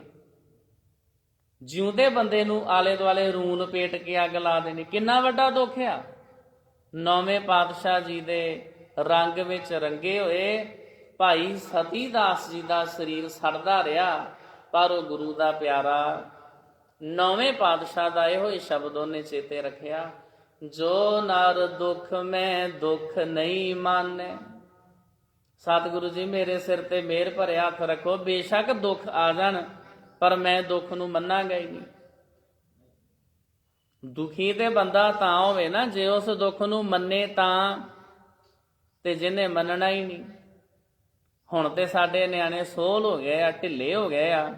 ਆ ਪੁਰਾਣੇ ਸਮੇਂ 'ਚ ਜਦੋਂ ਆਪਾਂ ਪੱਠੇ ਵੱਢਦੇ ਹੁੰਦੇ ਸੀ, ਪੱਠੇ ਵੱਢਦੇ ਉਂਗਲੀ ਵੱਢੀ ਜਾਣੀ, ਤੇ ਕੀ ਉੱਥੇ ਬੱਚੇ ਰੋਂਦੇ ਕਰਲਾਉਂਦੇ ਸੀ ਕਿਤੇ? ਉਹਨੂੰ ਕਹਿਣਾ ਕੋਈ ਨਹੀਂ, ਉਹ ਸ਼ਟਾਲੇ ਦੀ ਬਰਸੀਮ ਦੀ ਪੱਠਿਆਂ 'ਚੋਂ ਗਿੱਲੀ ਮਿੱਟੀ ਉਂਗਲ ਤੇ ਲਾ ਲਾ, ਠੀਕ ਹੋ ਜਾਏਗਾ। ਕਿੰਨਾ ਕੁ ਲੋਕੀ ਡਰਦੇ ਸੀ, ਠੀਕ ਹੋ ਜਾਣਾ। ਅੱਜ ਦੇ ਸਮੇਂ ਵਿੱਚ ਸਾਡੇ ਵਿੱਚ ਦੁੱਖ ਜਰਨ ਦੀ ਸ਼ਕਤੀ ਨਹੀਂ ਰਹੀ। ਸਤਿਗੁਰੂ ਸਮਝਾਉਂਦੇ ਵੀ ਜਿਹੜਾ ਰੱਬ ਦਾ ਪਿਆਰਾ ਹੁੰਦਾ, ਜਿਹੜਾ ਰੱਬ ਦਾ ਰੂਪ ਹੁੰਦਾ, ਉਹ ਗੁਰਮੁਖ ਪਿਆਰਾ ਦੁੱਖਾਂ ਦੇ ਵਿੱਚ ਵੀ ਦੁੱਖ ਨੂੰ ਨਹੀਂ ਮੰਨਦਾ। ਭਾਈ ਮਨੀ ਸਿੰਘ ਜੀ, ਸਾਧ ਸੰਗਤ ਜੀ, ਭਾਈ ਮਨੀ ਸਿੰਘ ਜੀ, ਉਹਨਾਂ ਦੇ ਵਾਸਤੇ ਫਰਮਾਨ ਜਾਰੀ ਹੋਇਆ ਇਹਨਾਂ ਦਾ ਬੰਦ ਕੱਟਿਆ ਜਾਵੇ। ਹੁਣ ਕਿਸੇ ਬੰਦੇ ਦੇ ਟੁਕੜੇ ਟੁਕੜੇ ਕਰਨੇ, ਪੋਟਾ ਪੋਟਾ ਕਰਕੇ ਸਰੀਰ ਵੱਢਣਾ, ਸਾਡੀ ਨਜ਼ਰ 'ਚ ਕਿੱਡਾ ਵੱਡਾ ਦੁੱਖ ਆ। ਵਾਹਿਗੁਰੂ ਜੀ ਦੇ ਭਾਣੇ 'ਚ ਉਹ ਪ੍ਰਮਾਤਮਾ ਦੀ ਬਾਣੀ ਗਾਈ ਗਏ, ਜਲਾਦ ਆਪਣਾ ਕੰਮ ਕਰੀ ਗਿਆ। ਜੋ ਨਰ ਦੁੱਖ ਮੈਂ ਦੁੱਖ ਨਹੀਂ ਮਾਨੈ। ਇਹ ਨਹੀਂ ਵੀ ਇਤਿਹਾਸ ਬਸ ਬੀਤ ਚੁੱਕੇ ਸਮੇਂ 'ਚ ਹੀ ਹੁੰਦਾ। ਇਤਿਹਾਸ ਹਮੇਸ਼ਾ ਆਪਣੇ ਆਪ ਨੂੰ ਦੁਹਰਾਉਂਦਾ ਰਹਿੰਦਾ, ਦੁਨਿਆਵੀ ਲੋਕਾਂ ਨੂੰ ਪੱਕਿਆਂ ਕਰਦਾ ਰਹਿੰਦਾ। ਸਾਧ ਸੰਗਤ ਜੀ, ਆਪਣੇ ਘਰ ਤੋਂ ਦੂਰ ਰਹਿਣਾ। ਵੈਸੇ ਤੇ ਇੱਕ ਭਗਤ ਆਇਆ ਸੀ, ਉਸ ਭਗਤ ਦਾ ਨਾਮ ਸੀ ਛੱਜੂ ਭਗਤ। ਉਹਨੇ ਆਣ ਕੇ ਕਿਹਾ ਸੀ, ਜੀ ਮੇਰੀ ਵੀ ਇੱਕ ਆ ਸ਼ਬਦ, ਮੇਰੀ ਵੀ ਪੰਕਤੀ ਗੁਰੂ ਗ੍ਰੰਥ ਸਾਹਿਬ 'ਚ ਲਿਖ ਲਓ। ਗੁਰੂ ਅਰਜਨ ਸਾਹਿਬ ਜੀ ਨੇ ਬਚਨ ਕੀਤਾ, ਸੁਣਾ। ਕੀ ਲਿਖਵਾਉਣਾ ਚਾਹੁੰਦਾ? ਉਹ ਕਹਿੰਦਾ, ਜੀ ਲਿਖੋ ਗੁਰੂ ਗ੍ਰੰਥ ਸਾਹਿਬ 'ਚ, ਜੋ ਸੁਖ ਛੱਜੂ ਦੇ ਚੁਬਾਰੇ ਉਹ ਬਲਖ ਨਾ ਬੁਖਾਰੇ। ਬਲਖ ਤੇ ਬੁਖਾਰਾ ਇਹ ਦੋ ਬਹੁਤ ਵਧੀਆ ਸ਼ਹਿਰ ਮੰਨੇ ਗਏ ਨੇ। ਉਹਨੇ ਕਿਹਾ, ਜੀ ਜਿਹੜਾ ਸੁਖ ਆਨੰਦ ਮੇਰੇ ਚੁਬਾਰੇ 'ਚ ਆ ਉਹ ਕਿਤੇ ਹੋਰ ਨਹੀਂ ਹੈਗਾ। ਗੁਰੂ ਅਰਜਨ ਸਾਹਿਬ ਜੀ ਮਹਾਰਾਜ ਨੇ ਕਿਹਾ, ਨਹੀਂ ਲਿਖਿਆ ਜਾ ਸਕਦਾ। ਤੇਰੇ ਚੁਬਾਰੇ ਦੀ ਗੱਲ ਗੁਰੂ ਗ੍ਰੰਥ ਸਾਹਿਬ 'ਚ ਲਿਖੀਏ, ਨਹੀਂ ਲਿਖ ਸਕਦੇ। ਇੱਥੇ ਤੇ ਰੱਬ ਜੀ ਦੇ ਚੁਬਾਰੇ ਦੀ ਗੱਲ ਲਿਖਣੀ ਆ। ਮੋਹਨ ਤੇਰੇ ਉੱਚੇ ਮੰਦਰ ਮਹਿਲ ਅਪਾਰਾ। ਇੱਥੇ ਮੋਹਨ ਰੱਬ ਦਾ ਨਾਮ ਆ। ਮੋਹਨ ਵੈਸੇ ਗੁਰੂ ਅਮਰਦਾਸ ਜੀ ਮਹਾਰਾਜ ਦੇ ਬੇਟੇ ਦਾ ਨਾਮ ਹੈ, ਪਰ ਗੁਰੂ ਗ੍ਰੰਥ ਸਾਹਿਬ ਦੇ ਵਿੱਚ ਉਸ ਗੁਰੂ ਅਮਰਦਾਸ ਜੀ ਦੇ ਪੁੱਤਰ ਦਾ ਨਾਮ ਨਹੀਂ ਆਇਆ। ਉੱਥੇ ਮੋਹਨ ਕਿਹਾ ਗਿਆ ਅਕਾਲ ਪੁਰਖ ਵਾਹਿਗੁਰੂ ਪਰਮਾਤਮਾ ਜੀ ਨੂੰ। ਉਹ ਤੇ ਅੱਜ ਕੱਲ੍ਹ ਅਸੀਂ ਇਤਿਹਾਸ ਨਹੀਂ ਪੜ੍ਹਦੇ, ਤੇ ਜਿੱਦਾਂ ਸਾਨੂੰ ਕੋਈ ਸੁਣਾਉਂਦਾ ਤੇ ਜਿੱਦਾਂ ਕਿਤਾਬਾਂ 'ਚ ਲਿਖੀ ਜਾਂਦੇ ਉੱਦਾਂ ਹੀ ਅਸੀਂ ਮੰਨੀ ਜਾਂਦੇ ਹਾਂ। ਅਸਲੀਅਤ ਕੁਝ ਹੋ ਰਿਹਾ, ਕਿਉਂਕਿ ਅਸਲ ਅਰਥਾਂ ਨੂੰ ਅਸੀਂ ਪੜ੍ਹਨ ਤੋਂ ਗੁਰੇਜ਼ ਕਰਦੇ ਹਾਂ, ਤੇ ਜਿਹੜੇ ਗਲਤ ਅਰਥ ਲਿਖ ਕੇ ਸਾਨੂੰ ਪੜ੍ਹਾਉਂਦੇ ਆ ਉਹ ਅਸੀਂ ਮੰਨੀ ਜਾਂਦੇ ਹਾਂ। ਬਹੁਤ ਸਾਰੀਆਂ ਕਿਤਾਬਾਂ ਪੰਜਾਬੀ ਦੀਆਂ, ਉਹਨਾਂ 'ਚ ਗਲਤ ਇਤਿਹਾਸ ਛਾਪੀ ਜਾਂਦੇ ਆ, ਨਿਆਣੇ ਸਾਡੇ ਪੜ੍ਹੀ ਜਾਂਦੇ ਆ। ਮੈਂ ਵੈਸੇ ਹੀ ਇੱਕ ਦਿਨ ਇੱਥੇ ਹੀ ਆਪਣੇ ਬੱਚੇ ਨੂੰ ਫੋਨ ਲਾਇਆ, ਉਹ 10ਵੀਂ ਕਲਾਸ 'ਚ ਪੜ੍ਹਦਾ, CBSE ਬੋਰਡ। ਮੈਂ ਕਿਹਾ, ਪੁੱਤਰ ਏਦਾਂ ਕਰ, ਰੋਜ਼ ਦਾ ਮੈਨੂੰ ਇੱਕ ਪਾਠ ਸੁਣਾਇਆ ਕਰ। ਉਹ ਕਹਿੰਦਾ, ਜੀ ਪਾਠ ਕੀ ਹੁੰਦਾ? ਉਹ ਮੈਂ ਕਿਹਾ, ਲੈਸਨ ਸੁਣਾ, ਅਧਿਆਏ ਸੁਣਾ। ਉਹ ਰੱਬ ਸਬੱਬੀ ਰਾਤ ਦੇ ਸਮੇਂ ਨਾਲੇ ਮੈਂ ਸੈਰ ਕਰੀ ਗਿਆ, ਨਾਲੇ ਉਹਦੇ ਕੋਲ ਮੈਂ ਕਿਹਾ ਪੰਜਾਬੀ ਦੀ ਕਿਤਾਬ 'ਚੋਂ ਇੱਕ ਪਾਠ ਪੜ੍ਹ ਕੇ ਸੁਣਾ। ਪਾਠ ਉਹਨੇ ਸੁਣਾਇਆ ਬੀਬੀ ਭਾਨੀ ਜੀ। ਉਹ ਜੋ ਸੁਣਾਉਣ ਲੱਗਾ, ਇੱਕ ਉਹਨੇ ਵਿੱਚ ਜ਼ਿਕਰ ਕੀਤਾ, ਜੀ ਸ਼੍ਰੀ ਗੁਰੂ ਅਮਰਦਾਸ ਸਾਹਿਬ ਜੀ ਮਹਾਰਾਜ ਨੂੰ ਉਹਨਾਂ ਦੀ ਬੇਟੀ ਕਰਵਾ ਰਹੀ ਸੀ ਇਸ਼ਨਾਨ, ਤੇ ਉਹ ਜਿਹੜੀ ਪੀੜੀ ਦੇ ਉੱਤੇ ਬੈਠੇ ਸੀ ਨਾ, ਜਿਹੜੀ ਚੌਂਕੀ ਤੇ, ਉਹਦਾ ਪਾਵਾ ਟੁੱਟ ਗਿਆ, ਤੇ ਬੀਬੀ ਭਾਨੀ ਜੀ ਨੇ ਉਸੇ ਵੇਲੇ ਥੱਲੇ ਆਪਣਾ ਹੱਥ ਦੇ ਦਿੱਤਾ, ਪੀੜੀ ਨੂੰ ਡਿੱਗਣ ਨਾ ਦਿੱਤਾ। ਉਹ ਇਸ਼ਨਾਨ ਕਰਵਾਈ ਗਏ। ਬਾਅਦ ਵਿੱਚ ਜਿਹੜਾ ਪਾਣੀ ਵਗ ਰਿਹਾ ਸੀ ਉਹਦੇ ਵਿੱਚ ਖੂਨ ਮਿਲਿਆ ਹੋਇਆ ਜਦੋਂ ਜਾਵੇ, ਤੇ ਗੁਰੂ ਅਮਰਦਾਸ ਜੀ ਨੇ ਵੇਖ ਕੇ ਕਿਹਾ, ਵੀ ਇਹ ਖੂਨ ਕਿੱਥੋਂ ਆ ਰਿਹਾ? ਜਦੋਂ ਥੱਲੇ ਵੇਖਿਆ, ਬੀਬੀ ਭਾਨੀ ਜੀ ਨੇ ਹੱਥ ਦਿੱਤਾ ਪੀੜੀ ਦੇ। ਇਹੋ ਜਿਹੀਆਂ ਅਣਹੋਣੀਆਂ ਗੱਲਾਂ, ਇਹ ਬੇਸ ਬਣਾਇਆ ਵਾ। ਅਸਲ ਗੱਲ ਇਸ ਤੋਂ ਅੱਗੇ ਸ਼ੁਰੂ ਹੁੰਦੀ। ਫਿਰ ਇਹੋ ਜਿਹੀਆਂ ਸਾਖੀਆਂ ਸਾਡੇ ਬੱਚਿਆਂ ਨੂੰ ਪੜ੍ਹਾਈਆਂ ਜਾਂਦੀਆਂ ਵੀ ਸ਼੍ਰੀ ਗੁਰੂ ਅਮਰਦਾਸ ਸਾਹਿਬ ਜੀ ਮਹਾਰਾਜ ਇੰਨੇ ਵੇਸਲੇ ਸੀ ਵੀ ਉਹਨਾਂ ਦੀ ਪੁੱਤਰੀ ਨੇ ਥੱਲੇ ਚੌਥਾ ਪਾਵਾ ਜਦੋਂ ਟੁੱਟਿਆ ਤੇ ਥੱਲੇ ਆਪਣਾ ਹੱਥ ਦੇ ਦਿੱਤਾ ਤੇ ਪਤਾ ਹੀ ਨਾ ਲੱਗੇ। ਇਸ ਤਰ੍ਹਾਂ ਨਹੀਂ ਹੋ ਸਕਦਾ। ਦੂਸਰੀ ਗੱਲ, ਕੀ ਬੀਬੀ ਭਾਨੀ ਇਸੇ ਉਮੀਦ 'ਚ ਬੈਠੀ ਸੀ ਵੀ ਕਦੋਂ ਪਾਵਾ ਟੁੱਟੇ ਤੇ ਕਦੋਂ ਮੈਂ ਉਸੇ ਵੇਲੇ ਥੱਲੇ ਹੱਥ ਦੇ ਦੇਵਾਂ? ਇਹ ਜਿਹੀਆਂ ਝੂਠੀਆਂ ਕਹਾਣੀਆਂ ਸਾਡੇ ਬੱਚਿਆਂ ਨੂੰ ਪੜ੍ਹਾਈਆਂ ਜਾਂਦੀਆਂ। ਮੈਂ ਕਿਹਾ, ਪੁੱਤਰ ਇਹ ਗੱਲ ਠੀਕ ਨਹੀਂ ਹੈ। ਕਹਿੰਦਾ, ਅੱਛਾ। ਮੈਂ ਕਿਹਾ, ਪੁੱਤਰ ਇਸ ਤੋਂ ਅੱਗੇ ਚੱਲ ਹੁਣ। ਕਹਿੰਦਾ, ਜੀ ਗੁਰੂ ਅਮਰਦਾਸ ਸਾਹਿਬ ਜੀ ਮਹਾਰਾਜ ਬੀਬੀ ਭਾਨੀ ਦੀ ਸੇਵਾ ਦੇ ਉੱਤੇ ਬੜੇ ਪ੍ਰਸੰਨ ਹੋਏ। ਉਹਨਾਂ ਨੇ ਕਿਹਾ ਵੀ ਪੁੱਤਰੀ ਤੂੰ ਜੋ ਮੰਗਣਾ ਮੰਗ ਲੈ। ਬੀਬੀ ਭਾਨੀ ਕਹਿਣ ਲੱਗੀ, ਜੀ ਮੈਂ ਹੋਰ ਕੁਛ ਤੇ ਨਹੀਂ ਲੈਣਾ, ਜਿਹੜੀ ਗੁਰਤਾ ਗੱਦੀ ਉਹ ਸਾਡੇ ਘਰੇ ਹੀ ਰਹਿ ਜਾਵੇ।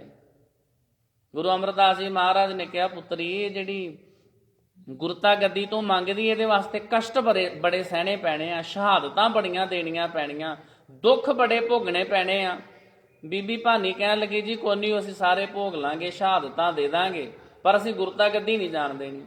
ਹੁਣ ਇਹਦੇ ਵਿੱਚੋਂ ਅਰਥ ਕੀ ਨਿਕਲਦਾ ਵੀ ਗੁਰੂ ਘਰ ਵਿੱਚ ਜਿੰਨੀਆਂ ਸ਼ਹਾਦਤਾਂ ਹੋਈਆਂ ਵਾ, ਚਾਹੇ ਆਨੰਦਪੁਰ ਸਾਹਿਬ ਦਾ ਕਿਲਾ ਛੱਡਣਾ ਪਿਆ, ਚਾਹੇ ਸਰਸਾ ਨਦੀ ਤੇ ਵਿਛੋੜਾ ਪਿਆ, ਚਾਹੇ ਵੱਡੇ ਸਾਹਿਬਜ਼ਾਦਿਆਂ ਦੀ ਸ਼ਹਾਦਤ ਹੋਈ, ਛੋਟੇ ਸਾਹਿਬਜ਼ਾਦਿਆਂ ਦੀ ਸ਼ਹਾਦਤ ਹੋਈ, ਗੁਰੂ ਗੋਬਿੰਦ ਸਿੰਘ ਜੀ ਮਹਾਰਾਜ ਦੀ ਵੱਖੀ ਵਿੱਚ ਛੁਰਾ ਮਾਰਿਆ, ਮਾਤਾ ਗੁਜਰ ਕੌਰ ਜੀ ਨੂੰ ਠੰਡੇ ਬੁਰਜ ਤੋਂ ਧੱਕਾ ਦੇ ਕੇ ਸੁੱਟਿਆ ਜ਼ਾਲਮਾਂ ਨੇ, ਇਹ ਜਿੰਨੇ ਵੀ ਜ਼ੁਲਮ ਹੋਏ ਆ, ਸ੍ਰੀ ਗੁਰੂ ਅਰਜਨ ਸਾਹਿਬ ਜੀ ਮਹਾਰਾਜ ਨੂੰ ਤੱਤੀ ਤਵੀ ਤੇ ਬੈਠਣਾ ਪਿਆ, ਸੀਸ 'ਚ ਤੱਤੀ ਰੇਤ ਪਵਾਉਣੀ ਪਈ ਆ, ਉਹਨਾਂ ਦੇ ਇਹ ਜਿਹੇ ਛਾਲਿਆਂ ਨਾਲ ਭਰੇ ਹੋਏ ਸਰੀਰ ਨੂੰ ਰਾਵੀ ਨਦੀ ਦੇ ਠੰਡੇ ਪਾਣੀ 'ਚ ਰੋੜ ਦਿੱਤਾ ਗਿਆ। ਇਹਦਾ ਅਰਥ ਤੇ ਫਿਰ ਇਹੀ ਨਿਕਲਦਾ ਵੀ ਇਹਦੇ ਵਿੱਚ ਕਿਸੇ ਦਾ ਕੋਈ ਦੋਸ਼ ਨਹੀਂ ਸੀ। ਇਹ ਸਾਰੇ ਦੁੱਖ ਤਕਲੀਫਾਂ ਇਤਿਆਦ ਕਿ ਬੀਬੀ ਭਾਨੀ ਜੀ ਨੇ ਆਪ ਮੰਗ ਕੇ ਲੈ ਲਈਆਂ ਸੀ ਆਪਣੇ ਪਿਤਾ ਜੀ ਦੇ ਕੋਲ। ਉਹਨਾਂ ਨੇ ਕਿਹਾ, ਜੀ ਦੁੱਖ ਰੋਗ ਅਸੀਂ ਸਾਰੇ ਸਹਾਰ ਲਾਂਗੇ, ਪਰ ਅਸੀਂ ਨਾ ਗੁਰਤਾ ਗੱਦੀ ਨਹੀਂ ਆਪਣੇ ਘਰ ਚੋਂ ਜਾਣ ਦੇਣੀ ਚਾਹੁੰਦੇ। ਕੀ ਬੀਬੀ ਭਾਨੀ ਜੀ ਫੇ ਲਾਲਚ ਕਰਦੇ ਸੀ ਆਪਣੇ ਮਨ 'ਚ ਵੀ ਅਸੀਂ ਗੁਰਤਾ ਗੱਦੀ ਨਹੀਂ ਜੀ ਜਾਣ ਦੇਣੀ? ਸਾਧ ਸੰਗਤ ਜੀ, ਇਹ ਕੋਈ ਗੱਲ ਬਣਦੀ ਨਹੀਂ। ਆਹ ਚੀਜ਼ਾਂ ਸਾਡੇ ਬੱਚਿਆਂ ਨੂੰ ਪੜ੍ਹਾਈਆਂ ਜਾਂਦੀਆਂ, ਅਸੀਂ ਪੜ੍ਹੀ ਜਾਂਦੇ ਹਾਂ, ਨਿਆਣੇ ਪੜ੍ਹੀ ਜਾਂਦੇ, ਹੋਰ ਕੁਝ ਸਾਲਾਂ ਨੂੰ ਸਾਰੇ ਇਤਿਹਾਸ ਇਤਿਆਦ ਕੇ ਬਦਲ ਜਾਣਗੇ। ਅਜੇ ਤੇ ਉਹ ਪਹਿਲੀਆਂ ਸਾਖੀਆਂ ਹੀ ਨਹੀਂ ਸਾਡੇ ਗਲੋਂ ਲੱਥੀਆਂ। ਰੱਖੜੀ ਮਨਾਉਣ ਵਾਲਿਆਂ ਨੇ ਜਦੋਂ ਸ੍ਰੀ ਗੁਰੂ ਨਾਨਕ ਸਾਹਿਬ ਜੀ ਮਹਾਰਾਜ ਦੀ ਫੋਟੋ ਬਣਾ ਕੇ ਤੇ ਬੀਬੀ ਜਿਹੜੇ ਮਾਤਾ ਨਾਨਕੀ ਜੀ ਨੂੰ ਅੱਗੇ ਖੜਿਆਂ ਕਰ ਦਿੱਤਾ, ਮਾਤਾ ਨਾਨਕੀ ਜੀ ਨੇ, ਬੇਬੇ ਨਾਨਕੀ ਜੀ ਨੇ ਇੱਕ ਥਾਲੀ ਫੜੀ ਆ, ਉਸ ਥਾਲੀ ਵਿੱਚ ਇੱਕ ਰੱਖੜੀ ਰੱਖੀ, ਕੁਝ ਕੁ ਲੱਡੂ ਰੱਖੇ ਆ, ਤੇ ਉਹ ਗੁਰੂ ਸਾਹਿਬ ਨੂੰ ਰੱਖੜੀ ਬੰਨ੍ਹ ਰਿਹਾ, ਤੇ ਗੁਰੂ ਨਾਨਕ ਸਾਹਿਬ ਜੀ ਆਪਣੇ ਹੱਥ 'ਚੋਂ ਕੁਝ ਪੈਸੇ ਛੱਡ ਰਹੇ ਆ। ਗੁਰੂ ਕਿਰਪਾ ਨਾਲ ਸਾਰੇ ਸਿੱਖ ਇਤਿਹਾਸ ਦੀ ਕਥਾ, ਲਗਭਗ ਮੈਨੂੰ 20 ਸਾਲ ਹੋ ਗਏ ਕਥਾ ਕਰਦੇ ਆ, ਕਈ ਵਾਰੀ ਸੂਰਜ ਪ੍ਰਕਾਸ਼ ਦੀ ਕਥਾ ਕਈ ਥਾਵਾਂ ਤੇ ਕਰ ਚੁੱਕੇ, ਕਿਤੇ ਵੀ ਇਸ ਸਾਖੀ ਦਾ ਜ਼ਿਕਰ ਨਹੀਂ ਆਇਆ, ਕਿਸੇ ਵੀ ਗ੍ਰੰਥ ਵਿੱਚ ਇਹ ਸਾਖੀ ਨਹੀਂ ਲਿਖੀ। ਉਹ ਜਾਣ ਬੁੱਝ ਕੇ ਫੋਟੋ ਬਣਾ ਕੇ ਸਾਖੀ ਸਾਡੇ ਗੱਲ ਪਾਈ ਗਈ ਆ ਵੀ ਜਿਹੜੇ ਸਿੱਖ ਆ ਨਾ, ਕਿਤੇ ਰੱਖੜੀ ਬੰਨਣੀ ਨਾ ਛੱਡ ਦੇਣ। ਇਤਿਹਾਸ ਵਿੱਚ ਜਾਣ ਬੁੱਝ ਕੇ ਵਿਗਾੜ ਪਾਏ ਜਾਂਦੇ ਨੇ। ਸਤਿਗੁਰੂ ਸੱਚੇ ਪਾਤਸ਼ਾਹ ਸਮਝਾਉਂਦੇ ਵੀ ਜਿਹੜੇ ਗੁਰਮੁਖ ਨੇ, ਰਹੋ ਵਿਚਾਰ, ਇਹ ਦੁੱਖਾਂ ਰੋਗਾਂ ਤੋਂ ਘਬਰਾਉਂਦੇ ਨਹੀਂ, ਕਿਉਂਕਿ ਇਹਨਾਂ ਦੇ ਸਾਹਮਣੇ ਹੁੰਦਾ ਵਾ ਗੁਰੂ ਦਾ ਇਤਿਹਾਸ, ਗੁਰੂ ਦੀਆਂ ਸਾਖੀਆਂ, ਸਤਿਗੁਰੂ ਜੀ ਦੀ ਅੰਮ੍ਰਿਤ ਬਾਣੀ। ਜੋ ਨਰ ਦੁੱਖ ਮੈਂ ਦੁੱਖ ਨਹੀਂ ਮਾਨੈ, ਜਿਹੜਾ ਰੱਬ ਦਾ ਪਿਆਰਾ ਦੁੱਖ ਦੇ ਵਿੱਚ ਵੀ ਦੁੱਖ ਨਹੀਂ ਮੰਨਦਾ, ਜਿਹੜੇ ਪਰਮਾਤਮਾ ਨਾਲੋਂ ਟੁੱਟੇ ਹੋਏ ਆ, ਉਹ ਛੋਟੀ ਮੋਟੀ ਗੱਲ ਤੇ ਘਬਰਾ ਜਾਂਦੇ ਆ। ਗੁਰੂ ਸਾਹਿਬ ਜੀ ਨੇ ਘਬਰਾਉਣਾ ਤੇ ਸਾਨੂੰ ਸਿਖਾਇਆ ਹੀ ਨਹੀਂ। ਸਤਿਗੁਰੂ ਜੀ ਨੇ ਤੇ ਸਮਝਾਇਆ ਕਿ ਜਿਹੜੀ ਵੀ ਮੁਸੀਬਤ ਆਵੇ ਉਹਨੂੰ ਫੇਸ ਕਰਨਾ ਸਿੱਖੋ, ਦੁੱਖ ਰੋਗ ਆ ਜਾਣ ਉਹਨਾਂ ਦਾ ਮੁਕਾਬਲਾ ਕਰਨਾ ਸਿੱਖੋ। ਜੇ ਕੋਈ ਬੰਦਾ ਤੰਗ ਪਰੇਸ਼ਾਨ ਕਰਦਾ, ਸਹਿਨਸ਼ੀਲਤਾ ਰੱਖਣੀ ਸਿੱਖੋ, ਅਜ਼ਰ ਨੂੰ ਵੀ ਜ਼ਰੋ। ਇਸੇ ਹੁਕਮਨਾਮਾ ਸਾਹਿਬ ਦੀ ਕਥਾ ਸੁਣਦਿਆਂ ਇੱਕ ਮੈਂ ਅੱਜ ਹੋਰ ਸਾਖੀ ਸੁਣੀ ਆ, ਮਹਾਤਮਾ ਬੁੱਧ ਜੀ ਦੇ ਜੀਵਨ ਚੋਂ। ਕਹਿੰਦੇ ਮਹਾਤਮਾ ਬੁੱਧ ਜੀ ਐਨ ਸ਼ਾਂਤ ਬੈਠੇ ਆ, ਉਹਨਾਂ ਦੇ ਕੋਲ ਚੇਲੇ ਬੈਠੇ ਆ। ਇੰਨੇ ਚਿਰ ਨੂੰ ਇੱਕ ਬੰਦਾ ਆਇਆ, ਉਹਨੂੰ ਪਤਾ ਨਹੀਂ ਕਿਹੜੀ ਗੱਲ ਦੀ ਤਕਲੀਫ ਸੀ, ਜਾਂ ਮਹਾਤਮਾ ਜੀ ਦੀਆਂ ਉਹਨੂੰ ਗੱਲਾਂ ਚੰਗੀਆਂ ਨਹੀਂ ਸੀ ਲੱਗਦੀਆਂ। ਉਹਨੇ ਆਉਂਦੇ ਸਾਰੇ ਬੜੀਆਂ ਗਾਲਾਂ ਕੱਢੀਆਂ, ਬੜੇ ਉਹਨੇ ਬਦ ਕਲਾਮੀ ਕੀਤੀ, ਮੰਦੇ ਸ਼ਬਦ ਬੋਲੇ। ਲਾਗੇ ਬੈਠੇ ਜਿਹੜੇ ਚੇਲੇ ਸੀ ਉਹ ਕਹਿਣ ਲੱਗੇ ਜਿਹਨੂੰ ਹਟਾਈਏ। ਮਹਾਤਮਾ ਜੀ ਕਹਿਣ ਲੱਗੇ ਨੇ ਤੁਸੀਂ ਚੁੱਪ ਕਰਕੇ ਬੈਠੋ, ਜਦੋਂ ਹਟਾਉਣਾ ਆ ਮੈਂ ਤੁਹਾਨੂੰ ਆਪੇ ਕਹਿ ਦਾਂਗਾ। ਉਹਦੇ ਕੋਲ ਜਿੰਨੀਆਂ ਗਾਲਾਂ ਉਹਨੂੰ ਆਉਂਦੀਆਂ ਸੀ ਸਾਰੀਆਂ ਮਹਾਤਮਾ ਜੀ ਨੂੰ ਕੱਢੀਆਂ, ਸਾਰੇ ਬੁਰੇ ਸ਼ਬਦ ਬੋਲੇ, ਫਿਰ ਉਹ ਚੁੱਪ ਕਰ ਗਿਆ। ਮਹਾਤਮਾ ਜੀ ਕਹਿਣ ਲੱਗੇ ਹੋਰ ਕੁਝ ਕਹਿਣਾ? ਉਹ ਕਹਿੰਦਾ ਨਹੀਂ ਜੀ ਬਸ। ਨਹੀਂ ਕੋਈ ਹੋਰ ਗਾਲ ਰਹਿ ਗਈ ਹੋਵੇ, ਕੋਈ ਹੋਰ ਮੈਨੂੰ ਕੱਢਣੀ? ਉਹ ਨਹੀਂ ਜੀ ਬਸ ਇੰਨੀ ਹੀ ਸੀ। ਮਹਾਤਮਾ ਜੀ ਕਹਿਣ ਲੱਗੇ ਫਿਰ ਬਹਿ ਜਾ। ਕਹਿੰਦੇ ਇਹ ਦੱਸ ਵੀ ਇੱਕ ਬੰਦਾ, ਇੱਕ ਗਵਾਂਢੀ ਆ, ਉਹਨਾਂ ਨੇ ਕੋਈ ਬਹੁਤ ਸੋਹਣਾ ਸਵਾਦਲਾ ਭੋਜਨ ਪਦਾਰਥ ਬਣਾਇਆ, ਉਹਨੂੰ ਥਾਲੀ ਦੇ ਵਿੱਚ ਪਰੋਸਿਆ, ਉੱਤੋਂ ਢੱਕਿਆ ਉਹਨੂੰ, ਉਹ ਆਪਣੇ ਗਵਾਂਢ ਵਿੱਚ ਦੇਣ ਵਾਸਤੇ ਚਲਿਆ ਗਿਆ। ਮੰਨ ਲਓ ਕੋਈ ਵੀ ਚਾਵਲ ਹੀ ਬਣਾਏ ਆ ਬੜੀ ਵਧੀਆ ਕਿਸਮ ਦੇ, ਕੋਈ ਉਹਦੇ 'ਚ ਕਈ ਕੁਝ ਪਾਇਆ, ਗੁਆਂਢ 'ਚ ਦੇਣ ਚਲਿਆ ਗਿਆ, ਉਹਨਾਂ ਦਾ ਬੂਹਾ ਖੜਕਾਇਆ ਪਿਆ, ਬੜੇ ਵਧੀਆ ਚਾਵਲ ਬਣਾਏ, ਵਿੱਚ ਕਈ ਕਾਜੂ ਕਿਸ਼ਮਿਸ਼ ਕਈ ਚੀਜ਼ਾਂ ਜੇ ਡਰਾਈ ਫਰੂਟ ਪਾਏ ਵਿੱਚ ਇਹਦੇ, ਕਈ ਕੁਝ ਪਾਇਆ, ਇਹ ਤੁਸੀਂ ਲੈ ਲਓ। ਉਹ ਘਰ ਵਾਲਾ ਜਿਹੜਾ ਬੰਦਾ, ਜਿਹੜੀ ਬੀਬੀ ਆ, ਉਹ ਕਹਿੰਦੇ ਜੀ ਜਾਂ ਤੇ ਤੁਸੀਂ ਪਹਿਲਾਂ ਦੱਸਦੇ ਸੀ ਤੇ ਆਪ ਅੱਜ ਚੌਲ ਧਰੇ ਆ, ਅਸੀਂ ਤੇ ਆਪ ਖੁਦ ਬਣਾਏ ਆ, ਤਾਂ ਕਰਕੇ ਸਾਨੂੰ ਹੁਣ ਚਾਹੀਦੇ ਨਹੀਂ ਆ। ਮਹਾਤਮਾ ਜੀ ਨੇ ਪੁੱਛਿਆ ਵੀ ਉਹ ਜਿਹੜਾ ਬੰਦਾ ਲੈ ਕੇ ਆਇਆ ਸੀ, ਘਰ ਵਾਲਿਆਂ ਨੇ ਕਿਹਾ ਜੀ ਸਾਨੂੰ ਚਾਹੀਦੇ ਨਹੀਂ ਆ, ਦੱਸੋ ਜਿਹੜਾ ਚੌਲਾਂ ਦਾ ਥਾਲ ਸੀ ਕਿਹਦਾ ਹੋਇਆ? ਕਹਿਣ ਲੱਗਾ ਜੀ ਉਹਦਾ ਹੀ ਹੋਇਆ ਜਿਹੜਾ ਬੰਦਾ ਲੈ ਕੇ ਆਇਆ ਸੀ। ਮਹਾਤਮਾ ਜੀ ਕਹਿਣ ਲੱਗੇ ਇਸੇ ਤਰ੍ਹਾਂ ਇੱਕ ਥਾਲ ਦੇ ਵਿੱਚ ਤੂੰ ਸਾਡੇ ਵਾਸਤੇ ਕਿੰਨੇ ਮੰਦੇ ਸ਼ਬਦ, ਕਿੰਨੀਆਂ ਗਾਲਾਂ ਪਰੋਸ ਕੇ ਲਿਆਇਆ, ਕਈ ਕੁਝ ਸਾਨੂੰ ਤੂੰ ਕਹਿ ਦਿੱਤਾ, ਅਸੀਂ ਇਹਦੇ ਜਵਾਬ ਵਿੱਚ ਬਸ ਇਹੀ ਕਹਿਣਾ ਵੀ ਤੂੰ ਜਿੰਨੀਆਂ ਵੀ ਮੈਨੂੰ ਗਾਲਾਂ ਕੱਢੀਆਂ, ਜੋ ਕੁਝ ਵੀ ਕਿਹਾ, ਮੈਨੂੰ ਇਹ ਚਾਹੀਦਾ ਨਹੀਂ। ਹੁਣ ਦੱਸ ਵੀ ਇਹ ਕਿਹਦੇ ਹੋਏ? ਸਾਰੇ ਤੇਰੇ ਹੀ ਨੇ। ਮੈਂ ਤੇਰੀਆਂ ਦਿੱਤੀਆਂ ਹੋਈਆਂ ਗਾਲਾਂ ਲਈਆਂ ਹੀ ਨਹੀਂ। ਜੇ ਮੈਂ ਲਈਆਂ ਹੁੰਦੀਆਂ ਮੈਨੂੰ ਤਾਂ ਹੀ ਗੁੱਸਾ ਆਉਂਦਾ, ਕ੍ਰੋਧ ਆਉਂਦਾ, ਮੈਂ ਵੀ ਤੈਨੂੰ ਅੱਗੇ ਆਪ ਸ਼ਬਦ ਬੋਲਦਾ। ਜਿਹੜਾ ਰੱਬ ਦਾ ਪਿਆਰਾ, ਪਹਿਲੀ ਗੱਲ ਤੇ ਉਹਦੇ ਵਿੱਚ ਜਰਨ ਸ਼ਕਤੀ ਬਹੁਤ ਜ਼ਿਆਦਾ ਹੁੰਦੀ ਹੈ। ਉਹ ਕਿਸੇ ਦੀ ਵਧੀਕੀ ਨੂੰ ਵੀ ਜਰ ਜਾਂਦਾ। ਤੇ ਜੇ ਕੋਈ ਅਗਲਾ ਬੰਦਾ ਮੂਰਖ ਹੀ ਹੋਵੇ, ਉਹ ਸੁਧਰੇ ਹੀ ਨਾ ਹੀ ਹਟੇ, ਉਹਦੇ ਵਾਸਤੇ ਫਿਰ ਗੁਰੂ ਗੋਬਿੰਦ ਸਿੰਘ ਜੀ ਮਹਾਰਾਜ ਨੇ ਤਰੀਕਾ ਦੱਸਿਆ ਨਾ, ਚੂੰਕਾਰ ਅਜ ਹਮਾ ਹੀਲ ਤੇ ਦਰ ਗੁੰਜਸ਼ਤ, ਹਲਾਲ ਅਸਤ ਬੁਰਦਨ ਬਾ ਸ਼ਮਸ਼ੀਰ ਦਸਤ। ਜਦੋਂ ਸਾਰੇ ਹੀਲੇ ਵਸੀਲੇ ਖਤਮ ਹੋ ਜਾਣ, ਫਿਰ ਤਲਵਾਰ ਦੀ ਮੁੱਠ ਦੇ ਉੱਤੇ ਹੱਥ ਚਲੇ ਜਾਣਾ ਜਾਇਜ਼ ਆ। ਜਦੋਂ ਕੋਈ ਬੰਦਾ ਤੰਗ ਪਰੇਸ਼ਾਨ ਕਰਨੋਂ ਹਟੇ ਨਾ, ਉਦੋਂ ਫਿਰ ਇਹ ਥੋੜ੍ਹੀ ਵੀ ਅਸੀਂ ਘਬਰਾ ਜਾਈਏ, ਨਹੀਂ ਜੀ ਉਹ ਫਲਾਨਾ ਮੈਨੂੰ ਬੜਾ ਤੰਗ ਪਰੇਸ਼ਾਨ ਕਰਦਾ। ਤਾਂ ਪਿਛਲੇ ਸਮੇਂ 'ਚ ਇੱਕ ਖਬਰ ਪੜ੍ਹੀ ਸੀ ਅਸੀਂ, ਇੱਕ ਗ੍ਰੰਥੀ ਸਿੰਘ ਸੀ, ਉਹਦੇ ਕਹਿੰਦੇ ਬੇਟੇ ਨੂੰ ਗੁਰਦੁਆਰੇ ਦੇ ਪ੍ਰਬੰਧਕ ਤੰਗ ਬੜਾ ਕਰਦੇ ਸੀ।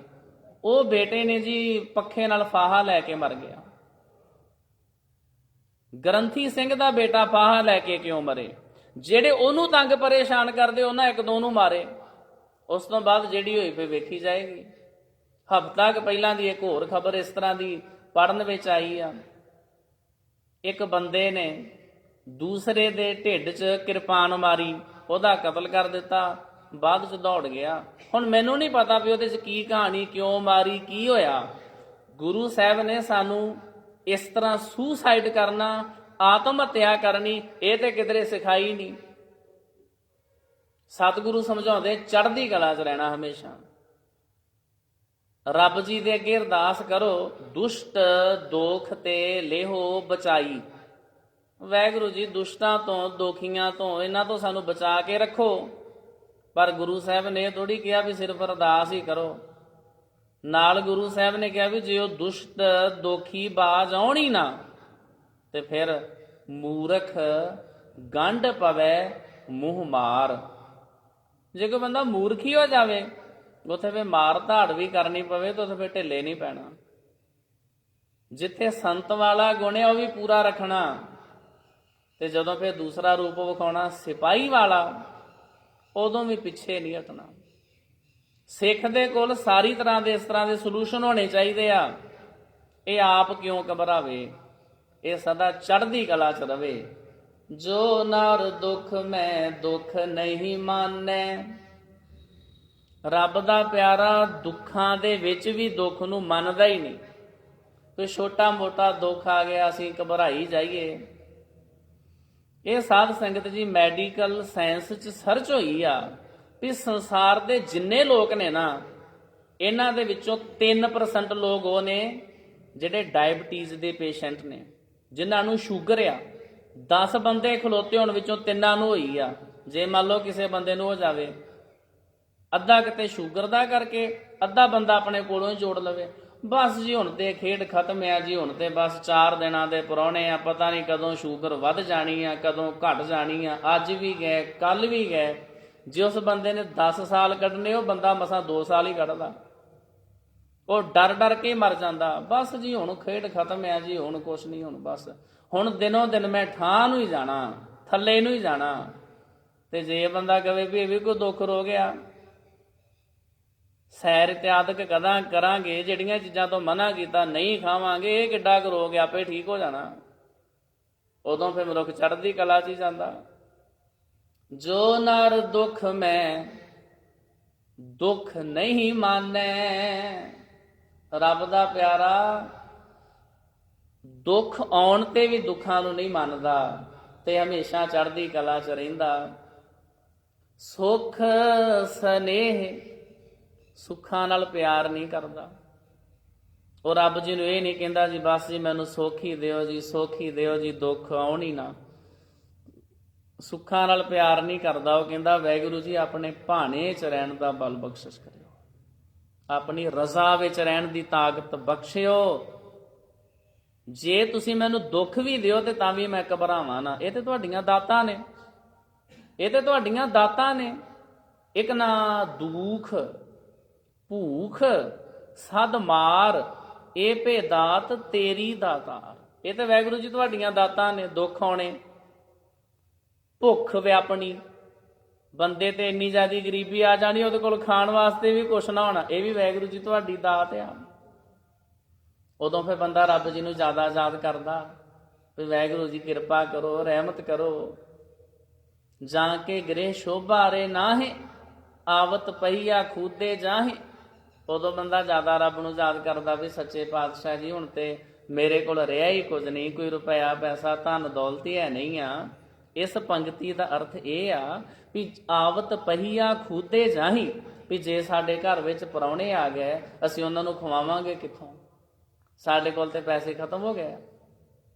ਉਦੋਂ ਵੀ ਬੰਦਾ ਰੱਬ ਜੀ ਨੂੰ ਯਾਦ ਕਰਦਾ।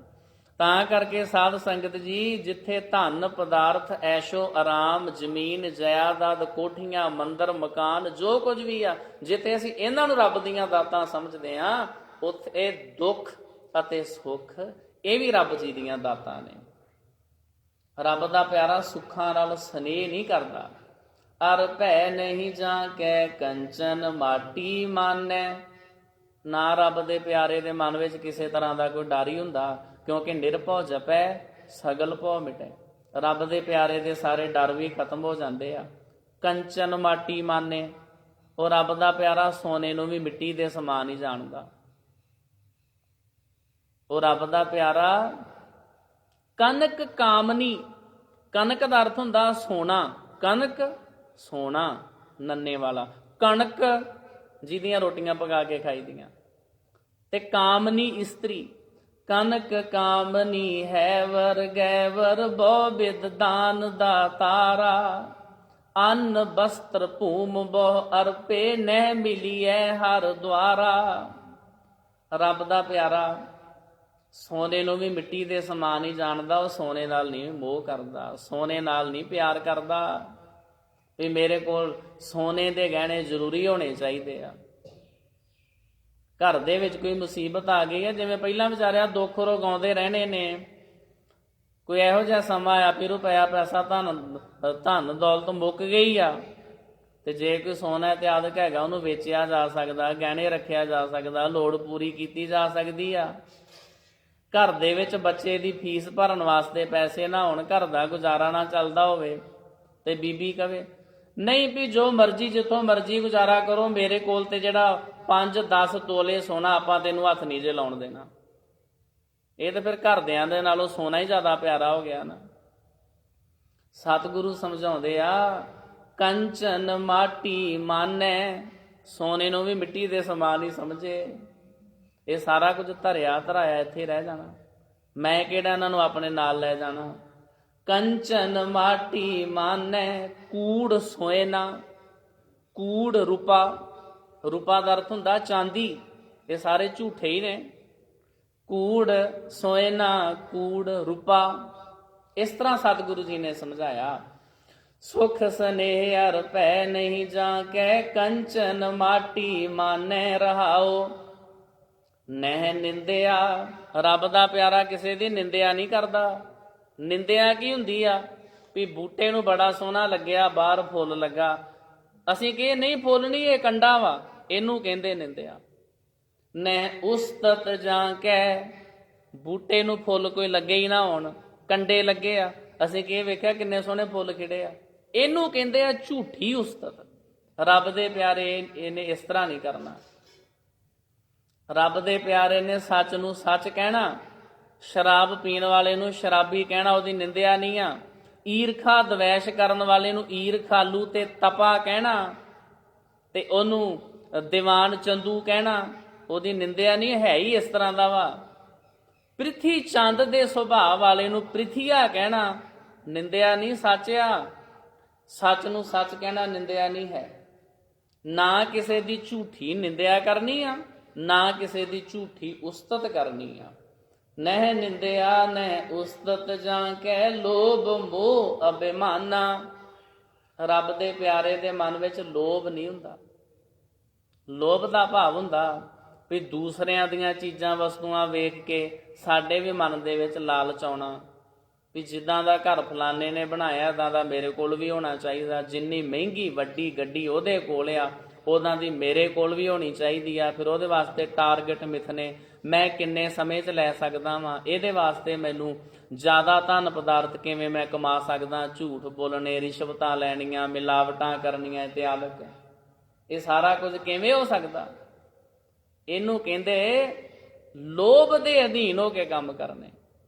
ਰੱਬ ਦਾ ਪਿਆਰਾ ਲੋਭ ਦੇ ਅਧੀਨ ਨਹੀਂ ਹੁੰਦਾ। ਜੋ ਅਕਾਲ ਪੁਰਖ ਵਾਹਿਗੁਰੂ ਜੀ ਨੇ ਬਖਸ਼ਿਆ ਉਹਦੇ ਵਿੱਚ ਸੰਤੁਸ਼ਟ ਰਹਿੰਦਾ। ਇਹ ਠੀਕ ਆ ਵੀ 10 ਨੌਆਂ ਦੀ ਕਿਰਤ ਕਮਾਈ ਜ਼ਰੂਰ ਕਰਦਾ। ਜਿਹੜਾ ਕਿਰਤ ਕਮਾਈ ਕਰਦਾ ਧਨ ਦੌਲਤ ਰੁਪਇਆ ਪੈਸਾ ਉਹਦੇ ਕੋਲ ਆਉਣਾ ਹੀ ਆ। ਮਿਹਨਤ ਅੱਗੇ ਲక్ష్ਮੀ, ਪੱਖੇ ਅੱਗੇ ਪਾਉਣ, ਉਹ ਆਟੋਮੈਟਿਕਲੀ ਪ੍ਰਾਪਤ ਹੋ ਜਾਣੇ ਨੇ। ਨਹਿ ਨਿੰਦਿਆ ਨਹਿ ਉਸਤਤ ਜਾਂ ਕਹਿ ਲੋਭ ਮੋਹ ਅਭਿਮਾਨਾ। ਨਾ ਰੱਬ ਦਾ ਪਿਆਰਾ ਮੋਹ ਦੇ ਵਿੱਚ ਖਚਤ ਹੁੰਦਾ ਤੇ ਨਾ ਉਹਦੇ ਮਨ ਵਿੱਚ ਕਿਸੇ ਤਰ੍ਹਾਂ ਦਾ ਕੋਈ ਹੰਕਾਰ ਹੁੰਦਾ। ਹਰਖ ਸੋਗ ਤੇ ਰਹਿ ਨਿਆਰੋ ਨਾਹਿ ਮਾਨ ਅਪਮਾਨਾ। ਰੱਬ ਦਾ ਪਿਆਰਾ ਹਰਖ ਕਹਿੰਦੇ ਖੁਸ਼ੀ ਨੂੰ, ਨਾ ਤੇ ਖੁਸ਼ੀ ਵਿੱਚ ਇੰਨਾ ਜ਼ਿਆਦਾ ਖੁਸ਼ ਹੋ ਜਾਂਦਾ ਤੇ ਕਹਿੰਦਾ ਵੀ ਆ ਜਾਓ ਸਾਰੇ ਜਣੇ ਮੇਰੇ ਸੰਗੀ ਸਾਥੀ, ਸਾਰੇ ਜਣੇ ਫਲਾਣੇ ਹੋਟਲ ਫਲਾਣੇ ਪੈਲਸ 'ਚ ਆ ਜਾਓ, ਸ਼ਾਮ ਦੀ ਪਾਰਟੀ ਰੱਖੀ ਆ, ਵੰਨ ਸਵੰਨੇ ਮੀਟ ਤੇ ਵੰਨ ਸਵੰਨੀਆਂ ਸ਼ਰਾਬਾਂ, ਕਈ ਤਰ੍ਹਾਂ ਦੀਆਂ ਬੋਤਲਾਂ ਰੱਖ ਦੇਣੀਆਂ, ਜਿਹੜੀ ਮਰਜ਼ੀ ਪੀ ਜਾਇਓ। ਰੱਬ ਦਾ ਪਿਆਰਾ ਖੁਸ਼ੀ ਆਉਣ ਤੇ ਇੰਨਾ ਜ਼ਿਆਦਾ ਖੁਸ਼ ਨਹੀਂ ਹੋ ਜਾਂਦਾ ਵੀ ਰੱਬ ਨੂੰ ਭੁੱਲ ਜਾਵੇ। ਤੇ ਜੇ ਕਿਧਰੇ ਆ ਜਾਵੇ ਗਮੀ 'ਚ ਇੰਨਾ ਜ਼ਿਆਦਾ ਫਿਰ ਦੁਖੀ ਨਹੀਂ ਹੋ ਜਾਂਦਾ ਵੀ ਉਹ ਕਹੇ ਜੀ ਮੇਰਾ ਤੇ ਜਿਨ ਰਿਹਾ ਹੀ ਕੁਛ ਨਹੀਂ, ਮੇਰੇ ਤੇ ਜੀਵਨ ਦਾ ਹੁਣ ਹੱਜ ਹੀ ਕੁਛ ਨਹੀਂ, ਹੁਣ ਤੇ ਰੱਬ ਨੇ ਸਾਰਾ ਕੁਝ ਹੀ ਖੋਹ ਲਿਆ, ਰੱਬ ਬੜਾ ਡਾਢਾ ਵਾ, ਰੱਬ ਬੜਾ ਮਾੜਾ ਵਾ, ਰੱਬ ਨੇ ਪਤਾ ਨਹੀਂ ਕਿਹੜੇ ਜਨਮ ਦਾ ਵੈਰ ਕੱਢਿਆ। ਰੱਬ ਨੇ ਤੇਰੇ ਨਾਲ ਕਿਉਂ ਵੈਰ ਕੱਢਣਾ? ਕੀ ਤੂੰ ਰੱਬ ਦੇ ਇਕੁਅਲ ਸੀ, ਰੱਬ ਦੇ ਬਰਾਬਰ ਸੀ ਵੀ ਰੱਬ ਨੇ ਤੇਰੇ ਨਾਲ ਕੋਈ ਵੈਰ ਕੱਢਣਾ ਸੀ? ਵੈਰ ਤੇ ਕੱਢੀ ਦਾ ਜਿਹੜਾ ਕੋਈ ਆਪਣੇ ਬਰਾਬਰ ਦਾ ਹੋਵੇ। ਤੂੰ ਰੱਬ ਦੇ ਸਾਹਮਣੇ ਇੱਕ ਕੀੜੀ ਵਾਂਗੂ ਆ। ਪਰਮਾਤਮਾ ਜੀ ਦੇ ਚਾਹੁੰਦੇ ਤੈਨੂੰ ਐ ਮਸਲ ਕੇ ਸੁੱਟ ਦਿੰਦੇ। ਰੱਬ ਨਹੀਂ ਕਿਸੇ ਨਾਲ ਵੈਰ ਕੱਢਦਾ। ਜਿੱਦਾਂ ਦੇ ਤੂੰ ਕਰਮ ਕੀਤੇ ਉਦਾਂ ਦਾ ਤੈਨੂੰ ਫਲ ਮਿਲ ਗਿਆ। ਜਦੋਂ ਰੱਬ ਜੀ ਨੇ ਸੁੱਖ ਦਿੱਤੇ ਸੀ ਉਦੋਂ ਰੱਬ ਨੂੰ ਨਹੀਂ ਸੀ ਯਾਦ ਕੀਤਾ। ਹੁਣ ਰੱਬ ਜੀ ਨੇ ਦੁੱਖ ਦਿੱਤੇ, ਹੁਣ ਰੱਬ ਨੂੰ ਕਿਉਂ ਚੇਤੇ ਕਰਦਾ? ਹੁਣ ਵੀ ਕਹਿ ਵੀ ਜਿਵੇਂ ਦਾ ਮੈਂ ਦੱਦਾ ਦੋਸ਼ ਨਾ ਦੇਊ ਕਿਸੈ, ਦੋਸ਼ ਕਰਮਾ ਆਪਣਿਆ, ਜੋ ਮੈਂ ਕੀਆ ਸੋ ਮੈਂ ਪਾਇਆ, ਦੋਸ਼ ਨਾ ਦੀਜੈ ਅਵਰ ਜਨਾ। ਇੱਕ ਦਿਨ ਇੱਕ ਟ੍ਰੈਫਿਕ ਪੁਲਿਸ ਵਾਲੇ ਬੰਦੇ ਨੇ ਸਾਰੇ ਅੰਕੜੇ ਗਿਣ ਗਿਣ ਕੇ ਦੱਸੇ ਵੀ ਕਿੰਨੇ ਬੱਚਿਆਂ ਦਾ ਐਕਸੀਡੈਂਟ ਦਾ ਸਾਡੇ ਕੋਲ ਰਿਕਾਰਡ ਆ, ਵੀ ਉਹਨਾਂ ਦੀ ਉਮਰ ਵੀ ਥੋੜੀ ਸੀ, ਲਾਇਸੈਂਸ ਵੀ ਨਹੀਂ ਸੀ ਬਣਿਆ, ਕਿੰਨੇ ਬੱਚੇ ਜਿਹੜੇ ਐਕਸੀਡੈਂਟ ਹੋ ਕੇ ਮਰ ਗਏ ਆ। ਘਰ ਵਾਲੇ ਦੋਸ਼ ਦਿੰਦੇ ਆ ਸਰਕਾਰਾਂ ਦੇ ਉੱਤੇ, ਉਹ ਜੀ ਟ੍ਰੈਫਿਕ ਦੇ ਨਿਯਮ ਠੀਕ ਨਹੀਂ ਹਨ, ਵੀ ਜਦੋਂ ਤੁਸੀਂ ਛੋਟੇ ਨਿਆਣੇ ਨੂੰ ਐਕਟਿਵਾ ਫੜਾ ਦੇਣੀ ਤੇ ਉਹਨੇ ਜਾ ਕੇ ਕਿਤੇ ਮਾਰਨੀ ਆ, ਬੱਚਾ ਉਹੀ ਘਾਬਰ ਜਾਂਦਾ। ਤੇ ਦੋਸ਼ ਇਹ ਜੀ ਸਾਰਾ ਸਰਕਾਰ ਦਾ ਹੀ ਦੋਸ਼ ਆ, ਉਹ ਲਾਮੇ ਰੱਬ ਨੂੰ। ਰੱਬ ਨੇ ਵੇਖੋ ਜੀ ਬੜਾ ਮਾੜਾ ਕੀਤਾ ਜੇ, ਤੇ ਉਹ ਨਿਆਣੇ ਨੇ 10ਵੀਂ ਵੀ ਨਹੀਂ ਸੀ ਪਾਸ ਕੀਤੀ, ਵਿਚਾਰਾ ਪੇਪਰਾਂ ਦੀ ਤਿਆਰੀ ਕਰਦਾ ਪਿਆ ਸੀ, ਇਹਨੇ ਤੇ ਵੇਖਿਆ ਹੀ ਕੁਛ ਨਹੀਂ। ਰੱਬ ਨੂੰ ਕੁਛ ਤੇ ਵੇਖਣਾ ਚਾਹੀਦਾ ਸੀ ਨਾ। ਰੱਬ ਨੇ ਹੁਣ ਤੁਹਾਡੇ ਨਿਆਣੇ ਵੀ ਵੇਖਣੇ, ਨਿਆਣੇ ਆਪਣੇ ਆਪ ਵੇਖੋ ਵੀ ਛੋਟੇ ਬੱਚੇ ਨੂੰ ਜਦੋਂ ਤੁਸੀਂ ਮੋਟਰਸਾਈਕਲ ਲੈ ਕੇ ਦੇ ਦਿੰਦੇ ਹੋ, ਫਿਰ ਪਿੱਛੇ 3 ਮੁੰਡਿਆਂ ਨੂੰ ਬਿਠਾ ਕੇ ਜਦੋਂ ਸੜਕ ਤੇ ਭਜਾਉਂਦਾ ਤੇ ਕਿਸੇ ਦੀ ਕਾਰ ਕਿਸੇ ਦੇ ਟਰੱਕ 'ਚ ਵੱਜਣਾ ਹੀ ਆ, ਰੱਬ ਉੱਥੇ ਕੀ ਕਰੇ? ਉਦੋਂ ਫਿਰ ਸਾਰਾ ਹੀ ਦੋਸ਼ ਰੱਬ ਦਾ। ਸਤਿਗੁਰੂ ਸਮਝਾਉਂਦੇ ਆ ਨਾ ਖੁਸ਼ੀ ਆਉਣ ਤੇ ਬਹੁਤੇ ਤੁਸੀਂ ਖੁਸ਼ ਹੋਇਆ ਕਰੋ, ਤੇ ਨਾ ਦੁੱਖ ਆਉਣ ਤੇ ਬਹੁਤੇ ਦੁਖੀ ਹੋਇਆ ਕਰੋ। ਵਿਚਕਾਰਲੀ ਜੀ ਅਵਸਥਾ 'ਚ ਰਿਹਾ ਕਰੋ, ਵਿਚਕਾਰਲੀ ਜੀ ਅਵਸਥਾ 'ਚ। ਹਰਖ ਸੋਗ ਤੇ ਰਹਿ ਨਿਆਰੋ, ਨਾਹਿ ਮਾਨ ਅਪਮਾਨਾ। ਜੇ ਕਿਧਰੇ ਵਡਿਆਈ ਮਿਲੇ ਉਹਨੂੰ ਵੀ ਜਰਨਾ ਸਿੱਖੋ, ਵਡਿਆਈ ਨੂੰ ਵੀ ਜਰਨਾ ਸਿੱਖੋ। ਤੇ ਜੇ ਕਿਧਰੇ ਅਪਮਾਨ ਹੋ ਜਾਵੇ ਉਹਨੂੰ ਵੀ ਜਰਨਾ ਸਿੱਖੋ। ਇਹ ਨਾ ਕਿਹਾ ਕਰੋ ਵੀ ਫਲਾਣੇ ਬੰਦੇ ਨੇ ਮੈਨੂੰ ਇਹ ਗੱਲ ਕਹਿ ਦਿੱਤੀ ਆ, ਮੈਂ ਤੇ ਹੁਣ ਬਦਲਾ ਲੈ ਕੇ ਹੀ ਛੱਡਣਾ, ਮੈਂ ਇਹਨੂੰ ਹੁਣ ਇਹ ਗੱਲ ਜਿਹੜੀ ਉਹ ਡਬਲ ਕਰਕੇ ਮੋੜਨੀ ਆ। ਇਹਨੇ ਮੈਨੂੰ ਇੱਕ ਗੱਲ, ਆਪਾਂ ਪਹਿਲੇ ਵੀ ਉਹ ਸਾਖੀ ਵਿਚਾਰ ਚੁੱਕੇ ਆ, ਇਹਨੇ ਇੱਕ ਗਾਲ ਕੱਢੀ ਸੀ, ਇਹਨੂੰ ਮੈਨੂੰ 5 ਕੱਢਾਂਗਾ। ਮਹਾਤਮਾ ਬੁੱਧ ਜੀ ਨੇ ਕਿਹਾ ਜਦੋਂ ਕਿਸੇ ਨੇ ਗਾਲਾਂ ਦਿੱਤੀਆਂ ਤੁਸੀਂ ਲਈਆਂ ਹੀ ਨਹੀਂ, ਆਪੇ ਆਪਣੀਆਂ ਵਾਪਸ ਲੈ ਜਾਏਗਾ। ਨਾਹਿ ਮਾਨ ਅਪਮਾਨਾ। ਰੱਬ ਦੇ ਪਿਆਰੇ ਦੇ ਉੱਤੇ ਨਾ ਤੇ ਮਾਣ ਦਾ ਅਸਰ ਹੁੰਦਾ ਜਦੋਂ ਵਡਿਆਈ ਮਿਲੇ, ਤੇ ਨਾ ਉਹਦੇ ਉੱਤੇ ਅਪਮਾਨ ਦਾ ਅਸਰ ਹੁੰਦਾ। ਆਸਾ ਮਨਸਾ ਸਗਲ ਤਿਆਗੈ, ਜਗ ਤੇ ਰਹਿ ਨਿਰਾਸਾ। ਰੱਬ ਦਾ ਪਿਆਰਾ ਆਸਾ ਮਨਸਾ ਦੇ ਵਿੱਚ ਨਹੀਂ ਫਸਦਾ। ਆਸਾਂ ਨਹੀਂ ਲਾ ਲਾ ਕੇ ਬੈਠਦਾ ਵੀ ਫਲਾਣੇ ਕੋਲ ਇਹ ਚੀਜ਼ਾਂ ਉਹ ਮੇਰੇ ਕੋਲ ਵੀ ਹੋਣੀਆਂ ਚਾਹੀਦੀਆਂ, ਉਹ ਮੇਰੇ ਕੋਲ ਕਿਵੇਂ ਆਉਣਗੀਆਂ। ਰੱਬ ਦਾ ਪਿਆਰਾ ਇਹ ਜਿਹੀਆਂ ਦੁਨਿਆਵੀ ਝੂਠੀਆਂ ਆਸਾਂ ਦੇ ਵਿੱਚ ਨਹੀਂ ਫਸਦਾ। ਕਾਮ ਕ੍ਰੋਧ ਜੇ ਪਰਸੈ ਨਾਹਿਨ, ਤੇ ਘਟ ਬ੍ਰਹਮ ਨਿਵਾਸਾ।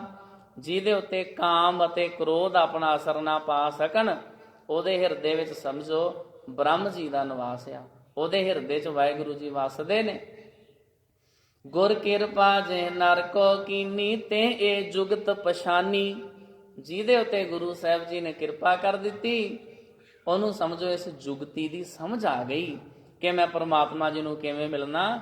ਨਾਨਕ ਲੀਨ ਪਇਓ ਗੋਬਿੰਦ ਸਿਓ, ਜਿਉ ਪਾਣੀ ਸੰਗ ਪਾਣੀ।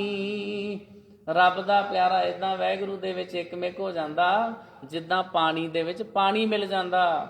ਇੱਕ ਬਾਲਟੀ ਭਰੀ ਹੋਵੇ ਪਾਣੀ ਦੀ, ਇੱਕ ਗਲਾਸ ਪਾਣੀ ਦਾ, ਇੱਕ ਮੱਗ ਪਾਣੀ ਦਾ, ਉਹਦੇ 'ਚ ਹੋਰ ਪਾ ਦਿਓ ਤੇ ਬਾਅਦ 'ਚ ਕੋਈ ਕਵੇ ਏਦਾਂ ਕਰੋ ਬੱਚਿਆ, ਉਹ ਪੁੱਤਰਾ ਜਿਹੜਾ ਪਾਣੀ ਦਾ ਗਲਾਸ, ਜਿਹੜਾ ਪਾਣੀ ਦਾ ਮੱਗ ਬਾਲਟੀ 'ਚ ਪਾ ਕੇ ਆਇਆ ਜਾਂ ਉਹ ਹੀ ਕੱਢ ਕੇ ਲਿਆ। ਨਿਆਣਿਆਂ ਨੂੰ ਵੀ ਪਤਾ ਵੀ ਉਹ ਨਹੀਂ ਨਿਕਲਣਾ, ਹੁਣ ਉਹ ਵਿੱਚੇ ਰਲ ਗਿਆ, ਉਹ ਵਾਪਸ ਨਹੀਂ ਕੱਢਿਆ ਜਾ ਸਕਦਾ। ਇਸੇ ਤਰ੍ਹਾਂ ਸਾਧ ਸੰਗਤ ਜੀ, ਜਿਹਨੂੰ ਰੱਬ ਜੀ ਦੇ ਨਾਮ ਦਾ ਰੰਗ ਚੜ੍ਹ ਗਿਆ, ਬਾਣੀ ਦਾ ਰੰਗ ਚੜ੍ਹ ਗਿਆ, ਜਿਹੜਾ ਵਾਹਿਗੁਰੂ ਜੀ ਦੇ ਵਿੱਚ ਇਕਮਿਕ ਹੋ ਗਿਆ, ਫਿਰ ਭਾਵੇਂ ਭਾਈ ਦਿਆਲਾ ਜੀ ਨੂੰ ਦੇਗ 'ਚੋਂ ਬਾਲ ਦਿਓ, ਜੋ ਮਰਜ਼ੀ ਹੋ ਜਾਏ, ਜਿਹਨੂੰ ਗੁਰੂ ਦਾ ਰੰਗ ਚੜ੍ਹ ਗਿਆ ਇਹ ਹੁਣ ਲੱਥ ਨਹੀਂ ਸਕਦਾ। ਜਿਉ ਪਾਣੀ ਸੰਗ ਪਾਣੀ ਤੋਂ ਰੱਬ ਦੇ ਪਿਆਰੇ ਵਾਹਿਗੁਰੂ ਜੀ ਦਾ ਰੂਪ ਹੀ ਹੋ ਜਾਂਦੇ ਨੇ। ਹੌਲੀ ਹੌਲੀ ਕਰਕੇ ਉਹਨਾਂ ਦੇ ਸੁਭਾਅ ਬਦਲਣ ਲੱਗ ਜਾਂਦੇ ਨੇ, ਉਹਨਾਂ ਵਿੱਚ ਵਾਹਿਗੁਰੂ ਜੀ ਵਾਲੇ ਸੁਭਾਅ, ਗੁਰੂ ਜੀ ਵਾਲੇ ਗੁਣ ਰੱਬ ਦੇ ਪਿਆਰਿਆਂ ਦੇ ਵਿੱਚ ਆਉਣੇ ਸ਼ੁਰੂ ਹੋ ਜਾਂਦੇ ਨੇ। ਇਸ ਤਰ੍ਹਾਂ ਦੇ ਪਾਵਨ ਉਪਦੇਸ਼ ਅੱਜ ਦੇ ਹੁਕਮਨਾਮਾ ਸਾਹਿਬ ਵਿੱਚ ਸਤਿਗੁਰੂ ਸੱਚੇ ਪਾਤਸ਼ਾਹ ਜੀ ਨੇ ਬਖਸ਼ਿਸ਼ ਕੀਤੇ ਹਨ। ਅੱਜ ਦੇ ਵਕਤ ਇਤਨੀਆਂ ਬੇਨਤੀਆਂ ਪ੍ਰਵਾਨ ਕਰਨੀਆਂ ਜੀ। ਹੋਈਆਂ ਭੁੱਲਾਂ ਗਲਤੀਆਂ ਦੀ ਮਾਫੀ। ਫਤਿਹ।